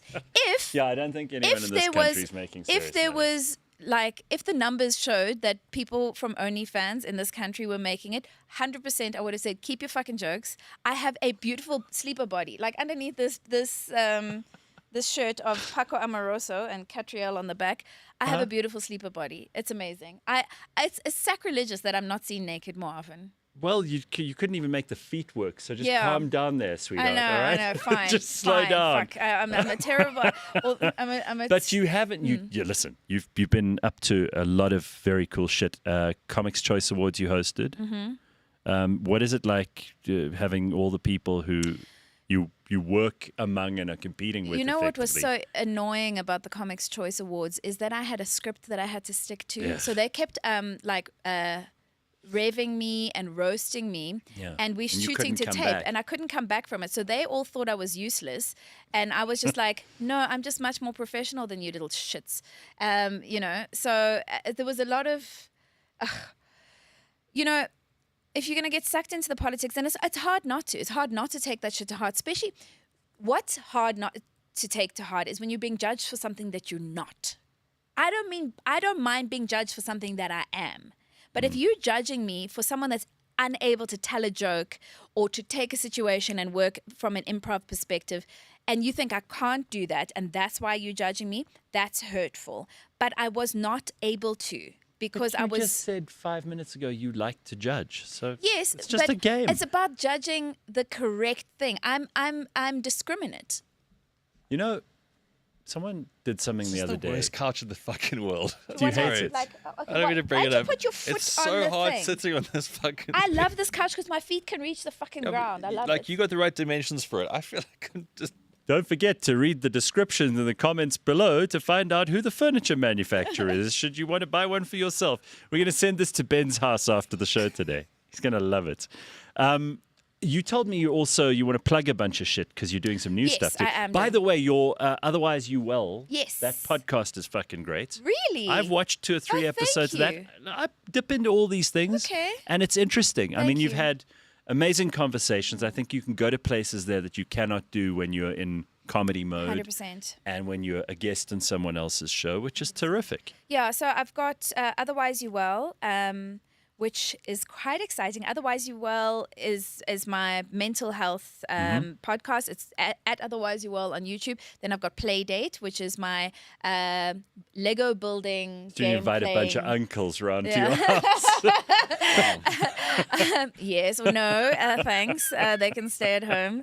And we're like, I invite mates over or whatever to the studio, and we started off in my house with the cell You phone. build Lego. We build Lego and talk shit, and then we interrupt and play charades, and then we interrupt and play a word game. So it's almost like being in your real life. Yeah, a play date with me. That's great. It's just come and play.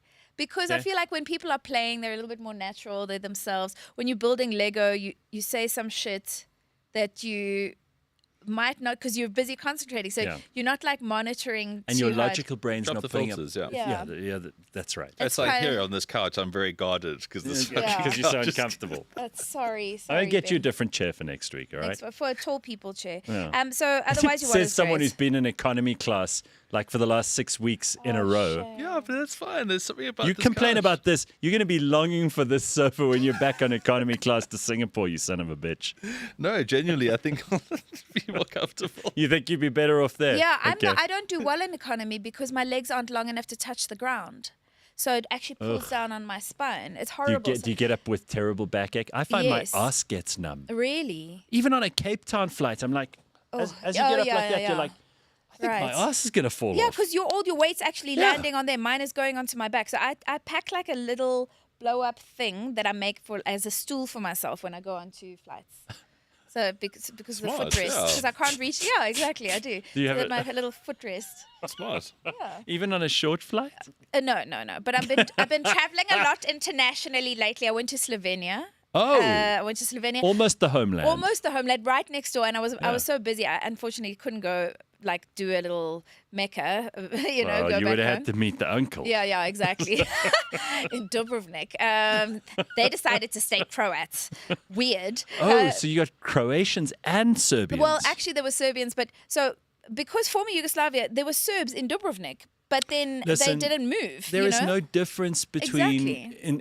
in ethnicity and genetic similarity between Croats and Serbs. It's just some are Russian Orthodox, Right. Serbs. Yes. Others are Catholics, Yes, Croats. Exactly. Yeah. Fuck, I still haven't done that joke. Okay, we're Yeah. not going to ruin it now, hey? No, save it. Okay, I'll save it. It's so good. Thank you for that. I had to wait for this face treatment that I had to calm down. What I face wasn't treatments have you I had? You're some looking very laser- young. Thank you. Yeah. You know, Ben, how old am I? 42. You said Fuck it you. about 20 minutes ago. She thought she was going to catch you out on that one. Yeah, so Show him a bit of alopecia. This is the age will go exactly. Also, you were a child beauty star in 1990. Yes, you were one of those children. Right. Oh. Yeah, fine. Sorry. I just totally underestimated what else are you plugging? Because we got Otherwise, to wrap this up. Blacks only, ironically enough. Still plugging Blacks Only. I'm still plugging Blacks Only on the 11th of October. Please come and watch. I'm on stage with a lot of black men. And Bonnie Blue's back. That's going to be a great show. 11th of October. Come That's through. going in the That's gonna be a great promo. show. Please don't. Oh, for fuck's sakes. Please don't. It's taken out of context. Flex, you know what to do, right? Yeah.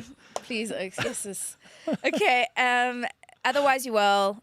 Nina Hastie's YouTube. Please go on to Nina Hastie's YouTube. I've only got like 450 subscribers. I haven't done much promo. Please just go and follow. Why? Is it new or have you been brand terrible? New. No, it's new. It's new. And I haven't done any promo because my strategy was let me just fill the page with enough stuff that when they at least get there, there's got something to do. Yeah. So there's now 12 episodes and now we can do our little thing. But otherwise, You All is great. And it got me on board with this project called the Wellbeing Project, which is this global organization that does well-being for change makers. Because all these change makers are out here changing the world, but no one's fucking taking care of them because they're burning out. They're burning out. So there was this global well-being conference, 1,000 people, delegates from 89 countries. Yeah. And I made them all laugh in the plenary session in the morning. I got a standing fucking ovation. How many of them burnt out by the end? They were finished. They were just like, we need some kombucha immediately. We are exhausted. Okay. So yeah, That's and now I'm fantastic. going to be joining them on all the regional summits globally. I'm going to Nairobi at the end of this month. I'm going to Bangalore next month. I'm going to Dallas in December. Brilliant. Possibly the Philippines, Wow, Tokyo. look at this. Yeah.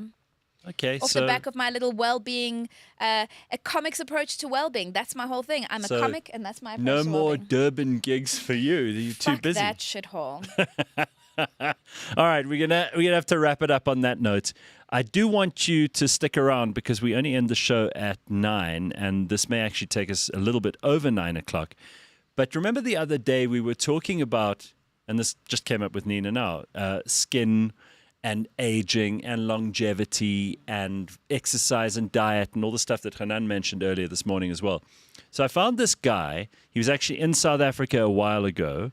His name is Dr. Abs. He is one of the most well-respected, admired, famous people in Britain when it comes to this stuff.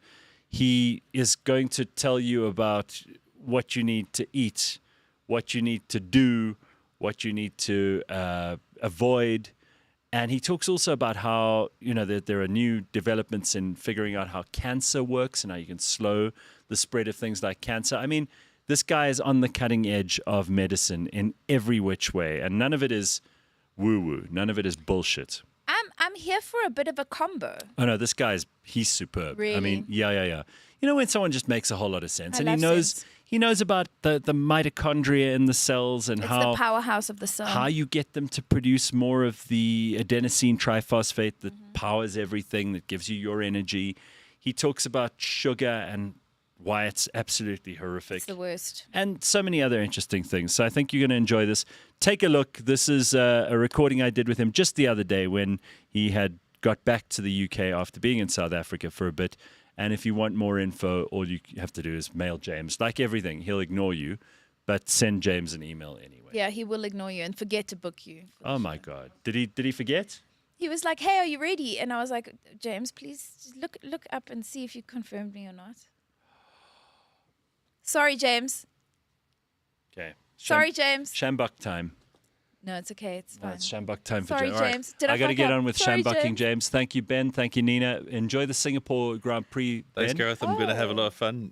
Yeah, enjoy all your travels because I don't think we'll see you for a while. I actually just wanted to say, Ben, you don't know this, that I know you, but I know of you, but I think about you all the time when I haven't done my 5 days a week of training for my longevity. Brilliant. And I haven't was done much like, of that recently. I was like, yes, this fucking Ben's gonna think about me if I don't do my squats in the morning and I don't go to the gym. And I was just like, Ben is gonna be upset if I don't have a routine. So yeah, thank you, Ben, for that. You're a good influence in my Great. life. I'm happy I can have any influence at all. Yeah, no, fantastic, excellent. Thank you. I will let you know. I'm going to Milan to watch this band with Gilly. Gilly sent me this shirt. Who is this? So this is Paco Amoroso, and on the back is a guy called Catriel.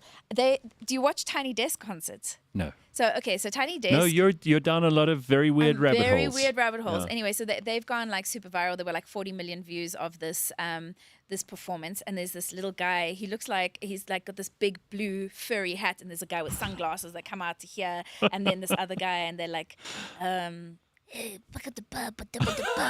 he does this like they do like hip hop jazz. They're Argentinian. And Gilly and I are going to watch the last night of their world tour in Milan next month. We're going to go. I love Gilly. Tell her I say hello. I will. She's fantastic. She's my best. But you're fantastic. Thank you. And I love seeing you. Thanks for coming. Love seeing you too. All right, everybody. We will see you next Friday. Have an awesome weekend. Behave yourself. Bye.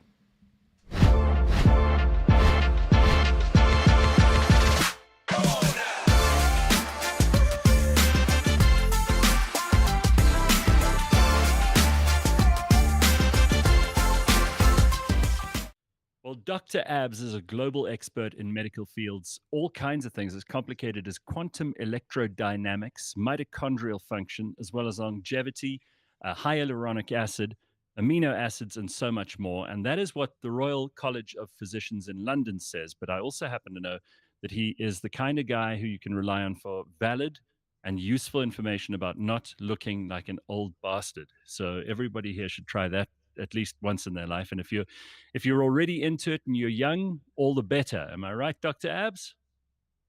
100%. Thank you very much for the invite to be here. It's a real pleasure, honestly. What a pleasure to have you on. So you're in London, and I found out about you. You were in South Africa for a short while, just a little while ago. You're coming back here. Your areas of interest are the areas that I think most people are interested in at the moment. I've spoken to people in Silicon Valley, people in New York, in Beijing. All they want to do, in fact, there was a recording made just the other day, an off-mic recording between Putin and Xi of China, and the two of them were talking about how they want to live forever. So I think this is probably on everybody's menu at some point. It's not just once you start to think you're getting old that you start thinking about living forever. But how are we doing? What's the field of longevity looking like at the moment? And what sort of cutting edge expertise can you share with us? So unfortunately, it's filled with a lot of great things and a lot of not great things as well. It's filled, as I'm sure you can imagine, with a lot of companies and brands that want to sell things which they would like the user to believe it's going to have some clear, significant life-extending impact, but that's really not the case in most cases.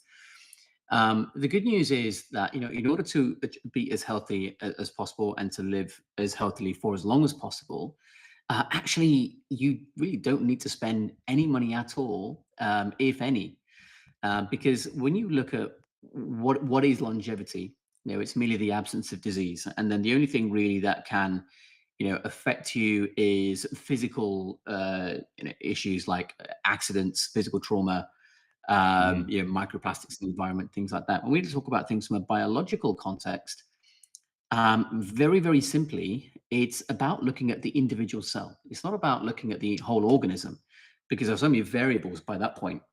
But if you look at an individual cell and see, what makes this cell function the best and what takes away from that optimal function, then you can just multiply that, if you like, or translate it over the whole organism. So something's great for an individual cell. We're made of cells, so you translate that up. And I know it sounds a bit wishy-washy, but let me put that into some concrete terms for you. So one of the things that we did as part of my research team is we looked at how do we maximize the output of a cell? And we realized very, very quickly that amino acids are incredibly important. And it shouldn't come as a surprise, because when you translate that to the whole organism, what that means is the protein we put in our mouth or that we don't put in our mouth. And a low protein diet is an incredibly poor idea. You want the opposite. You want to be full on protein. I'm not going to say high or low. I'm going to say full, because the words high or low actually have a different meaning in this context. It's just based on someone's opinion. But if you say until you're full, then the biological principle is the same whether it's a baby or a 7-foot tall ape of a man. They're getting the required. And when you look at the other things that we can put on our mouth in terms of the macronutrients, it's a choice between fats and carbs. And when we look at these things, if you give the protein with carbs, you get a certain output. If you give it with fats, you get a certain output. If you give it with all three, you actually create inflammation and things start to go downhill slightly. And I know people are probably thinking, what the hell does that mean? But actually, I've said something, if you think about it, that's incredibly profound. Protein with carbs, if you really think about it, that's plants. Every plant source of food in the world is that. Protein with fat is meat. It's every meat source in the world. What a surprise that our biochemistry reflects perfectly the entirety of the world around us in terms of food sources. We are a product of millions of years of evolution, which includes the food sources that have been around for millions of years of evolution, which is either animals or plants. That's it. And when people realize that, then they realize what they put in their mouth, in my opinion, is the most important thing when it comes to longevity. You can have all these special creams, special supplements, special things to inject, special gene therapies or whatever. But all those things, they're trying to fight aging. But if you do that and then you eat terribly, what's the net basis? It's like someone's pushing you forward and then someone's pushing you backwards. You're not really that much better off in a lot of cases. Whereas if you eat right, okay, that's one of the pillars of longevity, in my opinion, and we'll go through a couple of the others, then you're doing the biggest thing you can. The problem is, what is eating right, which is highly controversial for a lot of people. But I'll come straight out with it. Number one, it is to eat protein until you're full. And a protein source must be a good source. Ideally, it has to be animal sourced. So this idea of veganism, I am vehemently against. We know for a fact, and even vegans would agree, that veganism leads to deficiencies even if you take supplements. And we can see that. We can see children who are fed vegan diets and their brain is literally underdeveloped. We give them animal extracts or animal foods and their brain carries on growing again. If our ancestors were vegan, none of us would be alive today. I think it's pretty obvious that that is the case. So we must eat in that way. And the reason for that, the reason I'm saying it, is because protein with carbs does one thing, protein with fats does another. All three reduces the cell output. All three, if you really think about it, what I've just described is a balanced diet. A balanced diet, which is what we're told to eat when we're kids, is an incredibly poor idea. And if you think I'm talking nonsense, do this 10-second exercise with me. Okay. Think of the past 13.8 billion years that we have been around. Name me one animal that's had a balanced diet instead of eating the same thing again and again every day. You know, there's no giraffe that decides to steal a steak now and again because it's fed up of leaves. There's no lion that decides to buy eucalyptus leaves from its koala cousin because it's bored of deer now. These animals eat the same thing every day. Why? The only exceptions are human beings and domesticated animals that really interfered with. It's probably because humans have economic or resource concerns because we can think about these things that animals don't. So we've been sold a bill of goods that makes it seem, well, it's okay if you can't afford meat or you can't go out on the hunt or there isn't any animal protein available, well, then you must eat more vegetables or whatever. It's kind of like we've put a plaster on the problem rather than trying to actually solve it. So diet makes complete sense to me. And I think it's going to be very bad news for some of the vegans, although I think probably my audience will be laughing along with us. It is true though, and you know, medicine is caught up. We've got people who are aestheticians and aesthetic surgeons. We know that there are people who do all kinds of little tips and tricks to make someone look better at an advanced age or even at a younger age. You should use certain things. I mean, we know that the sun in huge doses on exposed skin is not particularly good. You can develop skin cancers and things. But what are the major treatments that people are interested in? Because I know here in South Africa, we do have a very hot sun. People are interested in keeping their skin in particular in good condition. And that's obviously because the skin is the biggest organ. So it absorbs a huge amount of energy. It puts out a huge amount of its own product in terms of oils and chemicals and amino acids and all the rest of it. So what are we discovering there? Because there must be some new information. And I know you're on top of all of this.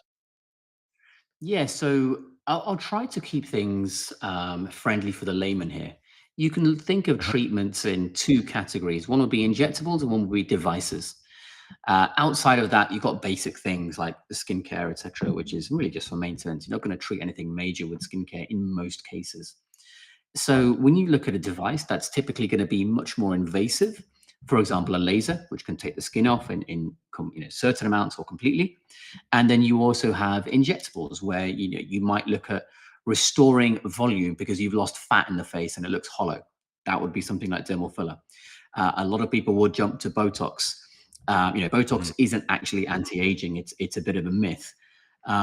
When you think about what's aging, aging is not the way you look. That's a symptom of aging. Aging is what's happening on a cellular scale within the cell. How well conserved is the information in your DNA so that when your cell multiplies, the daughter cell has the same function instead of an off function, an odd function.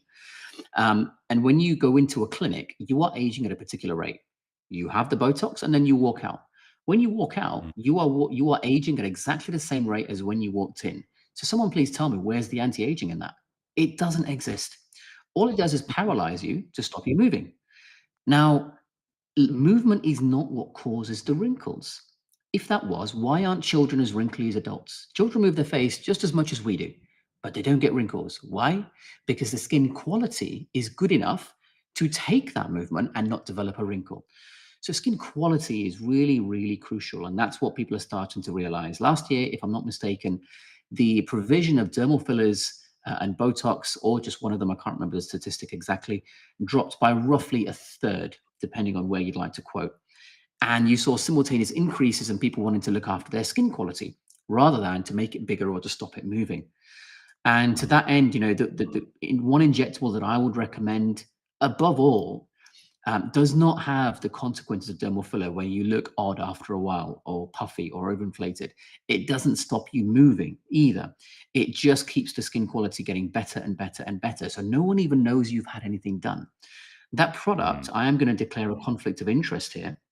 I have used that product for about 3 years.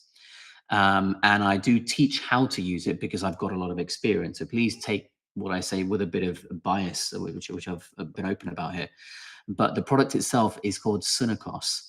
And actually, I was in South Africa to teach it to some very experienced doctors there. Now, why do I champion this? Well, let me answer that without bias. Number one, it is based on amino acids. There's a reason we have to eat protein. We put protein in our mouth so that it can go to the cells. This has amino acids. Have a guess, how powerful this thing is because it's made the right way. This particular product, again, taking bias out of the equation, it produces more types of collagen than any other product in the world. It produces more volume of collagen than almost every other product in the world. It produces more elastin, which is to make your skin elastic, because that doesn't come from collagen, than any other product in the world. And I believe it makes the most fibronectin, which is another key ingredient in skin, than any other product in the world.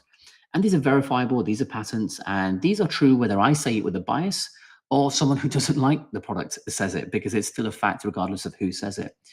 And for this reason, looking after yourself in a diet, making sure you got plenty of sunshine, which isn't difficult in South Africa, obviously, and then looking at treatments which improve skin quality rather than reduce cell function in the context of Botox, or leave risks such as puffiness and looking worse over time like filler.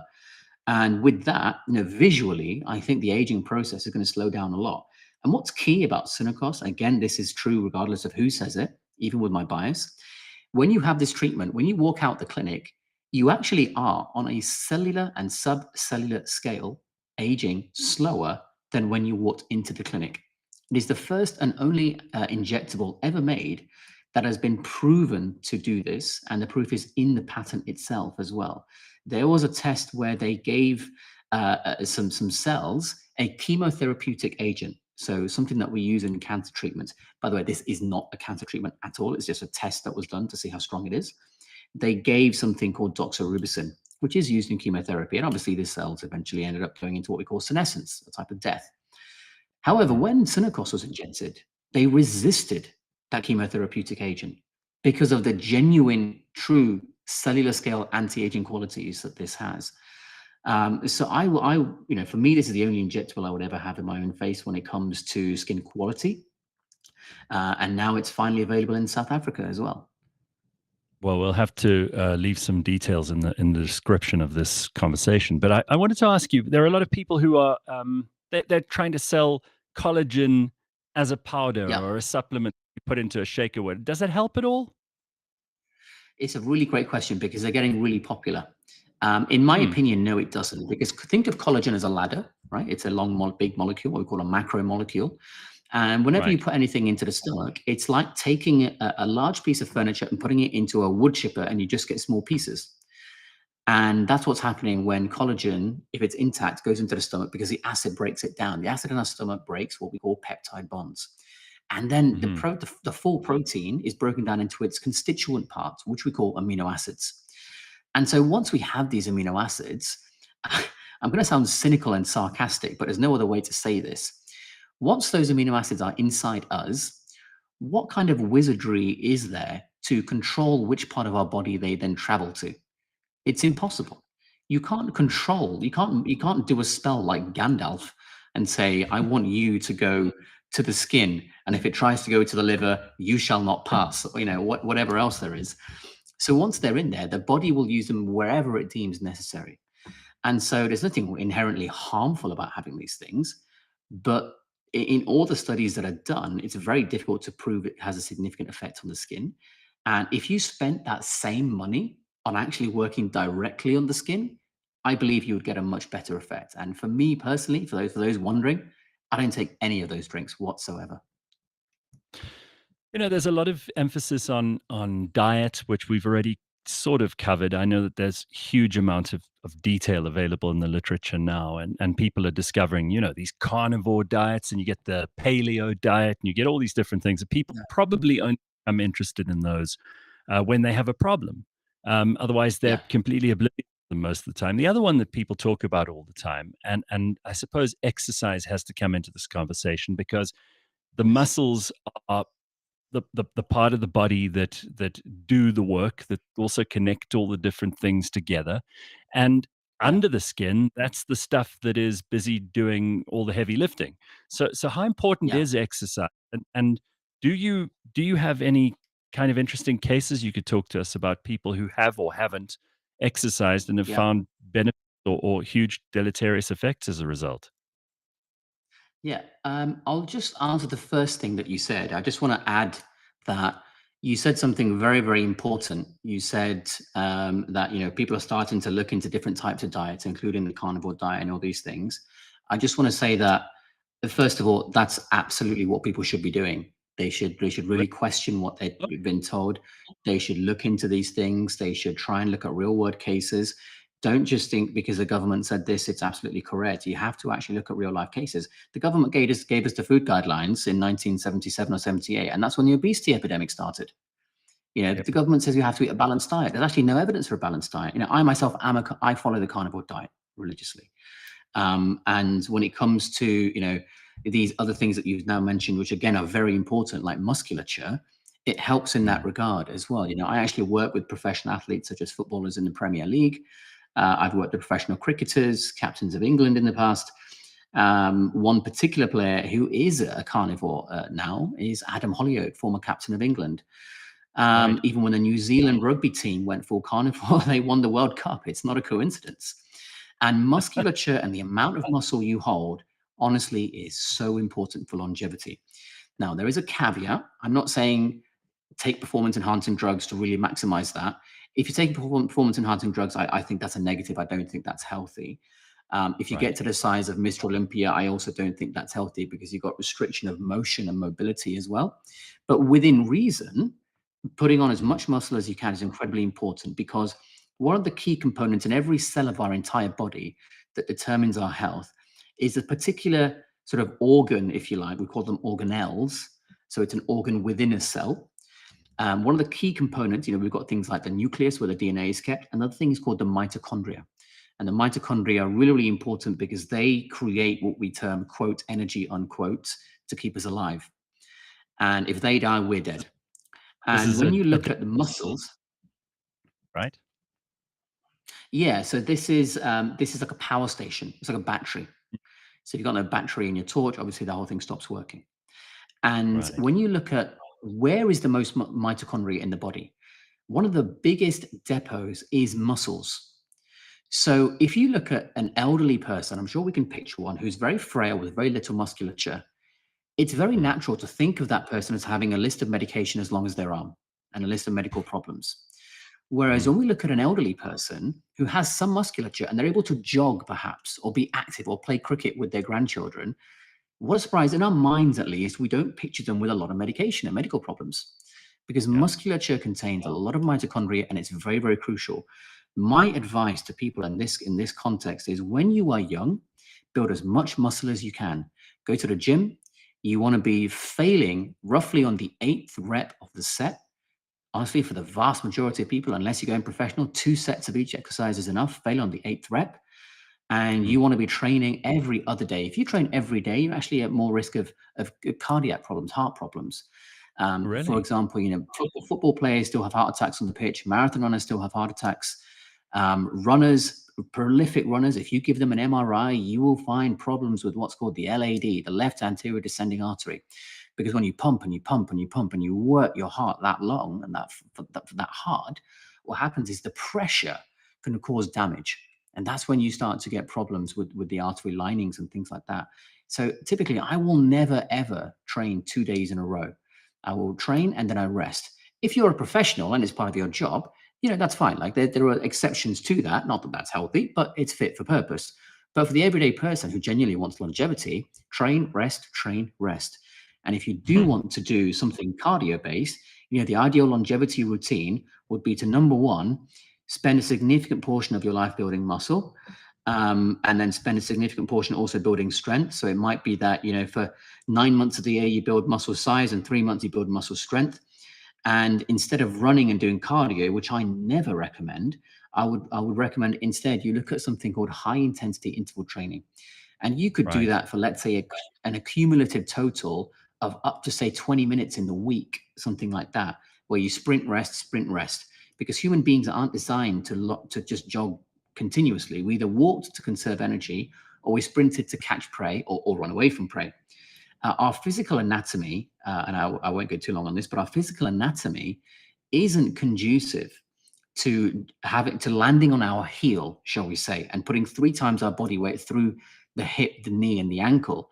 Whereas when we sprint and we keep the weight forward on the toes, where the joint is to bend the foot, our ankle is suspended in the air and we have a shock absorber. And that's when things are much more healthy. So our anatomy tells us where the weight is meant to be placed. And if the weight's meant to be forward, clearly we're not jogging, we're sprinting. If the weight's at the back, clearly we're just walking. And so that is the way people should think about being active in their life. Obviously, if you're playing a sport, just do what you need in the sport. That's fine. But if you're not doing a sport and you want to specifically just be active, build muscle, build strength, sprint, rest. That's a basic outline to keep yourself as healthy as possible. Apologies if it was a bit of a long answer. All right, this is great free advice that we're all getting here. What I wanted to ask you though is, in your practice, and you said you've helped athletes, ordinary people, older people, younger people. What sort of treatment? And we're not talking about the diet advice or the exercise advice that we've just spoken about now. What sort of treatments are people looking for? What is all the rage at the moment, and what do you think of people who overdo those things? Because there's also there's a coterie of people who are just obsessed with trying to look good forever and perhaps overdo the Botox or the fillers or whatever else. What are the most popular things, and where do you kind of draw the line with people? It's a really great question. I think in the last couple of years, since lockdown, in fact, we're starting to see more and more cosmetic treatments that are available for home use. For example, we've all seen the LED masks that they have. They're not a bad treatment. They can actually be really, really good.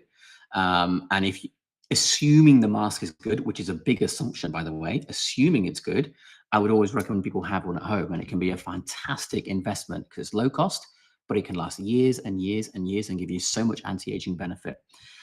Most people nowadays are actually concerned with what they see in the media in terms of celebrities that have been getting treatment for a long time. They start to look weird and they don't start to look like themselves, and people are catching on and they realize, okay, they've clearly had Botox too much. They've had fillers too much. I don't want to look like that. And now I realize there is a risk of going overboard.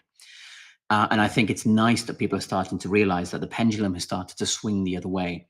So nowadays, I think there's a shift towards being much more conservative with things like filler and Botox, because we know that you don't necessarily look, shall we say, normal or like yourself down the line. So typically, I would say filler in moderate amounts. You know, if you've lost a certain amount of fat, replace that exact amount, etc., etc. Be very sensible. Botox, I don't think addresses anything because nothing is caused by excess movement in most cases. And so typically people are going to an injectable like Synacos that I said, as well as clinical treatments like lasers, because you can get quite a significant improvement in a short space of time with a laser. And it doesn't leave anything in your skin, doesn't leave you looking puffy, doesn't stop you moving. It's much more appropriate in that sense. So I think what we're going to see in the next couple of years is more and more things for the home, more and more things that deviate away from inflating or freezing the face, i.e. filler and Botox, because that's the steps that we've started to take in the past couple of years since COVID. All right, I love it. All very, very useful stuff. What about the cost of these things? Is it something that's available to everybody? Because again, a lot of young people who probably should have started when they were in their 20s. I'm sure you're a big fan of anyone who starts to take care of themselves at a much younger age, because it's obviously harder as you get older. But sometimes the reason that they don't is because they think these things cost an absolute fortune. And I don't know whether that's true or not. Is it? It's a really great question. I mean, let me give people a tip here. The more money you spend doesn't equate to the better result. In fact, if people want a tip here or live on the call, you can probably make a skincare serum by yourself at home that's just as powerful, if not more powerful than what you can get in the shops anywhere. One of the best ingredients we have is vitamin B3. I could talk all day about this. But vitamin B3 is exceptional in what it can do. Its cousin NAD+, I've used it in cases where people are getting relief from Alzheimer's and multiple sclerosis, Parkinson's. It's extraordinary. But in skincare, a relative of NAD is niacinamide, which is still vitamin B3. You could buy a niacinamide powder for US dollars, maybe less than $10, and then buy some saline, which is like the body's equivalent of water. It's about 0.9% salt water, basically. And you can mix them together at home and have an incredibly powerful serum that's cost you, a couple of US dollars. Sorry, I'm not good with the Rand currency here, but I'll stick to US dollars. And that's incredibly powerful. But it's not going to be bad for you or poor because it's cheap. If you look at LED masks, the one that I believe is the most powerful in the world right now, I don't make any money from recommending this. I'm not connected to the company. I've had the creator on my podcast. It's called the Style Pro, STYLPRO. In British pounds, that's about £100. So that's probably 2,500 Rand. And it's not going to last forever. But if you spend 2,500 Rand and that lasts you, 3 years, 4 years, and the amount of improvement you get is huge compared to what you pay in other things. So at home, you don't need to pay a huge amount. The expense should come for devices when you go to a clinic. For example, very powerful lasers, because the lasers themselves can be $250,000 sometimes. And I fully appreciate doctors they can't work at a loss. No one can. And so it's things like that. That's where you want to spend your money.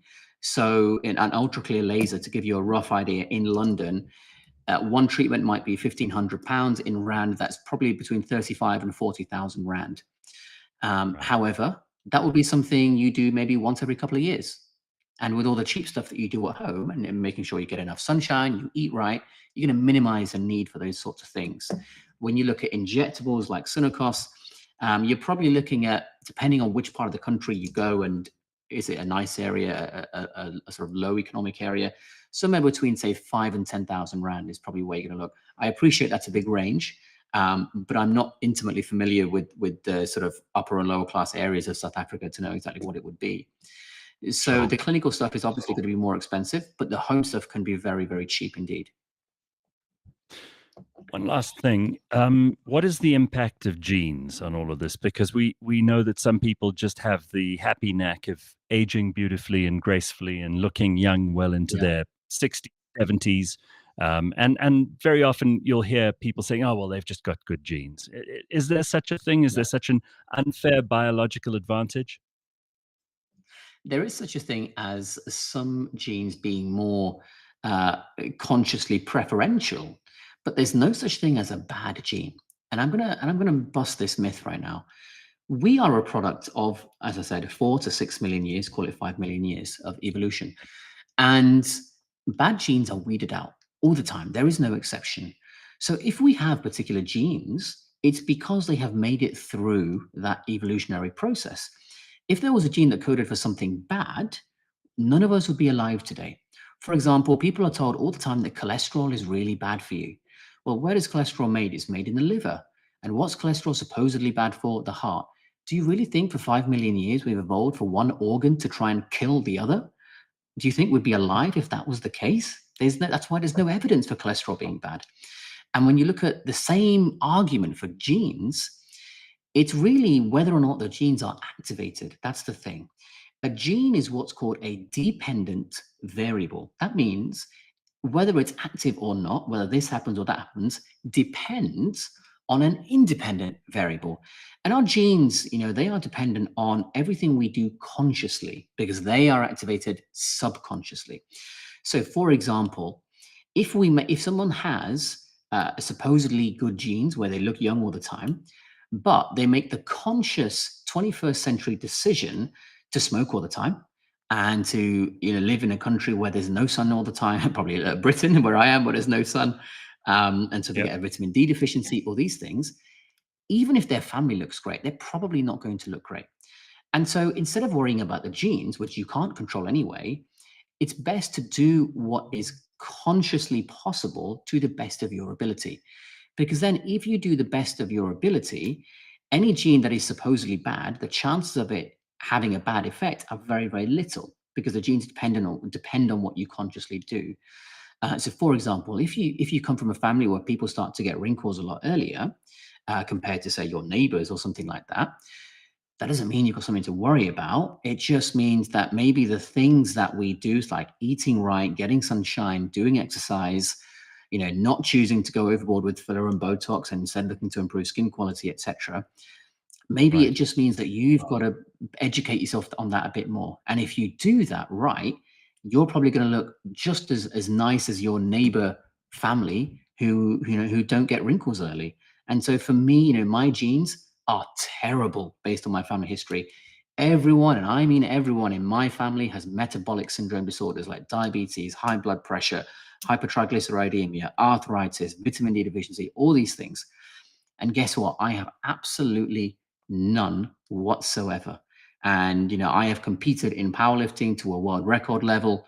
I have competed in sports to a very high level all my life, even with that kind of genetic history. So I'm living proof that it's possible to have a fantastic health and longevity, regardless of what your family history is.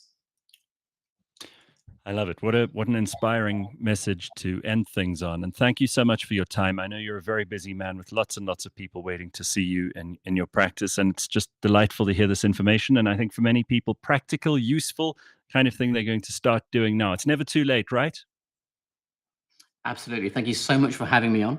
And if I can leave viewers with one individual tip, it is to not fall for companies and brands that make you think if you buy something expensive, something great will happen.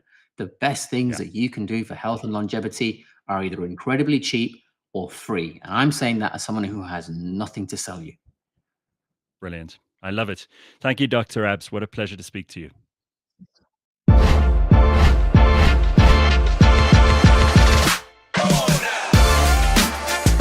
I don't think I'm a good parent. That is all we talk about. I don't think I'm a good parent. Why? Oh my gosh. Because I don't grew up with a lot of my kids. I mean, Luna lived with me for a very long time, but even he had to go to his mother's side. There's a parents who are neglectful in terms of like they don't partake at all. But it also doesn't mean that it's like purposeful like type of neglect. Like it can also be like, oh, like I'm working, so I can't be there. Right. Which is Yeah. a trigger here.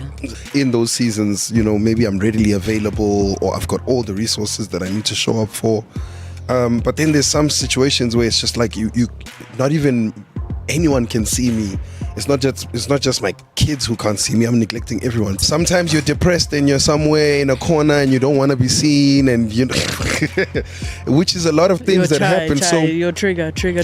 I don't. This is why I said I'm glad we're on this situation, because you're not alone. More often than not. Don't aim my dirty laundry. Don't aim my dirty on my 1 hour show. Friend, I think I've gone through it like maybe twice this year, where it's just like I don't want to be seen. I don't want to go out. I might have to let it drop. I might have to let it drop. Order, honorable members.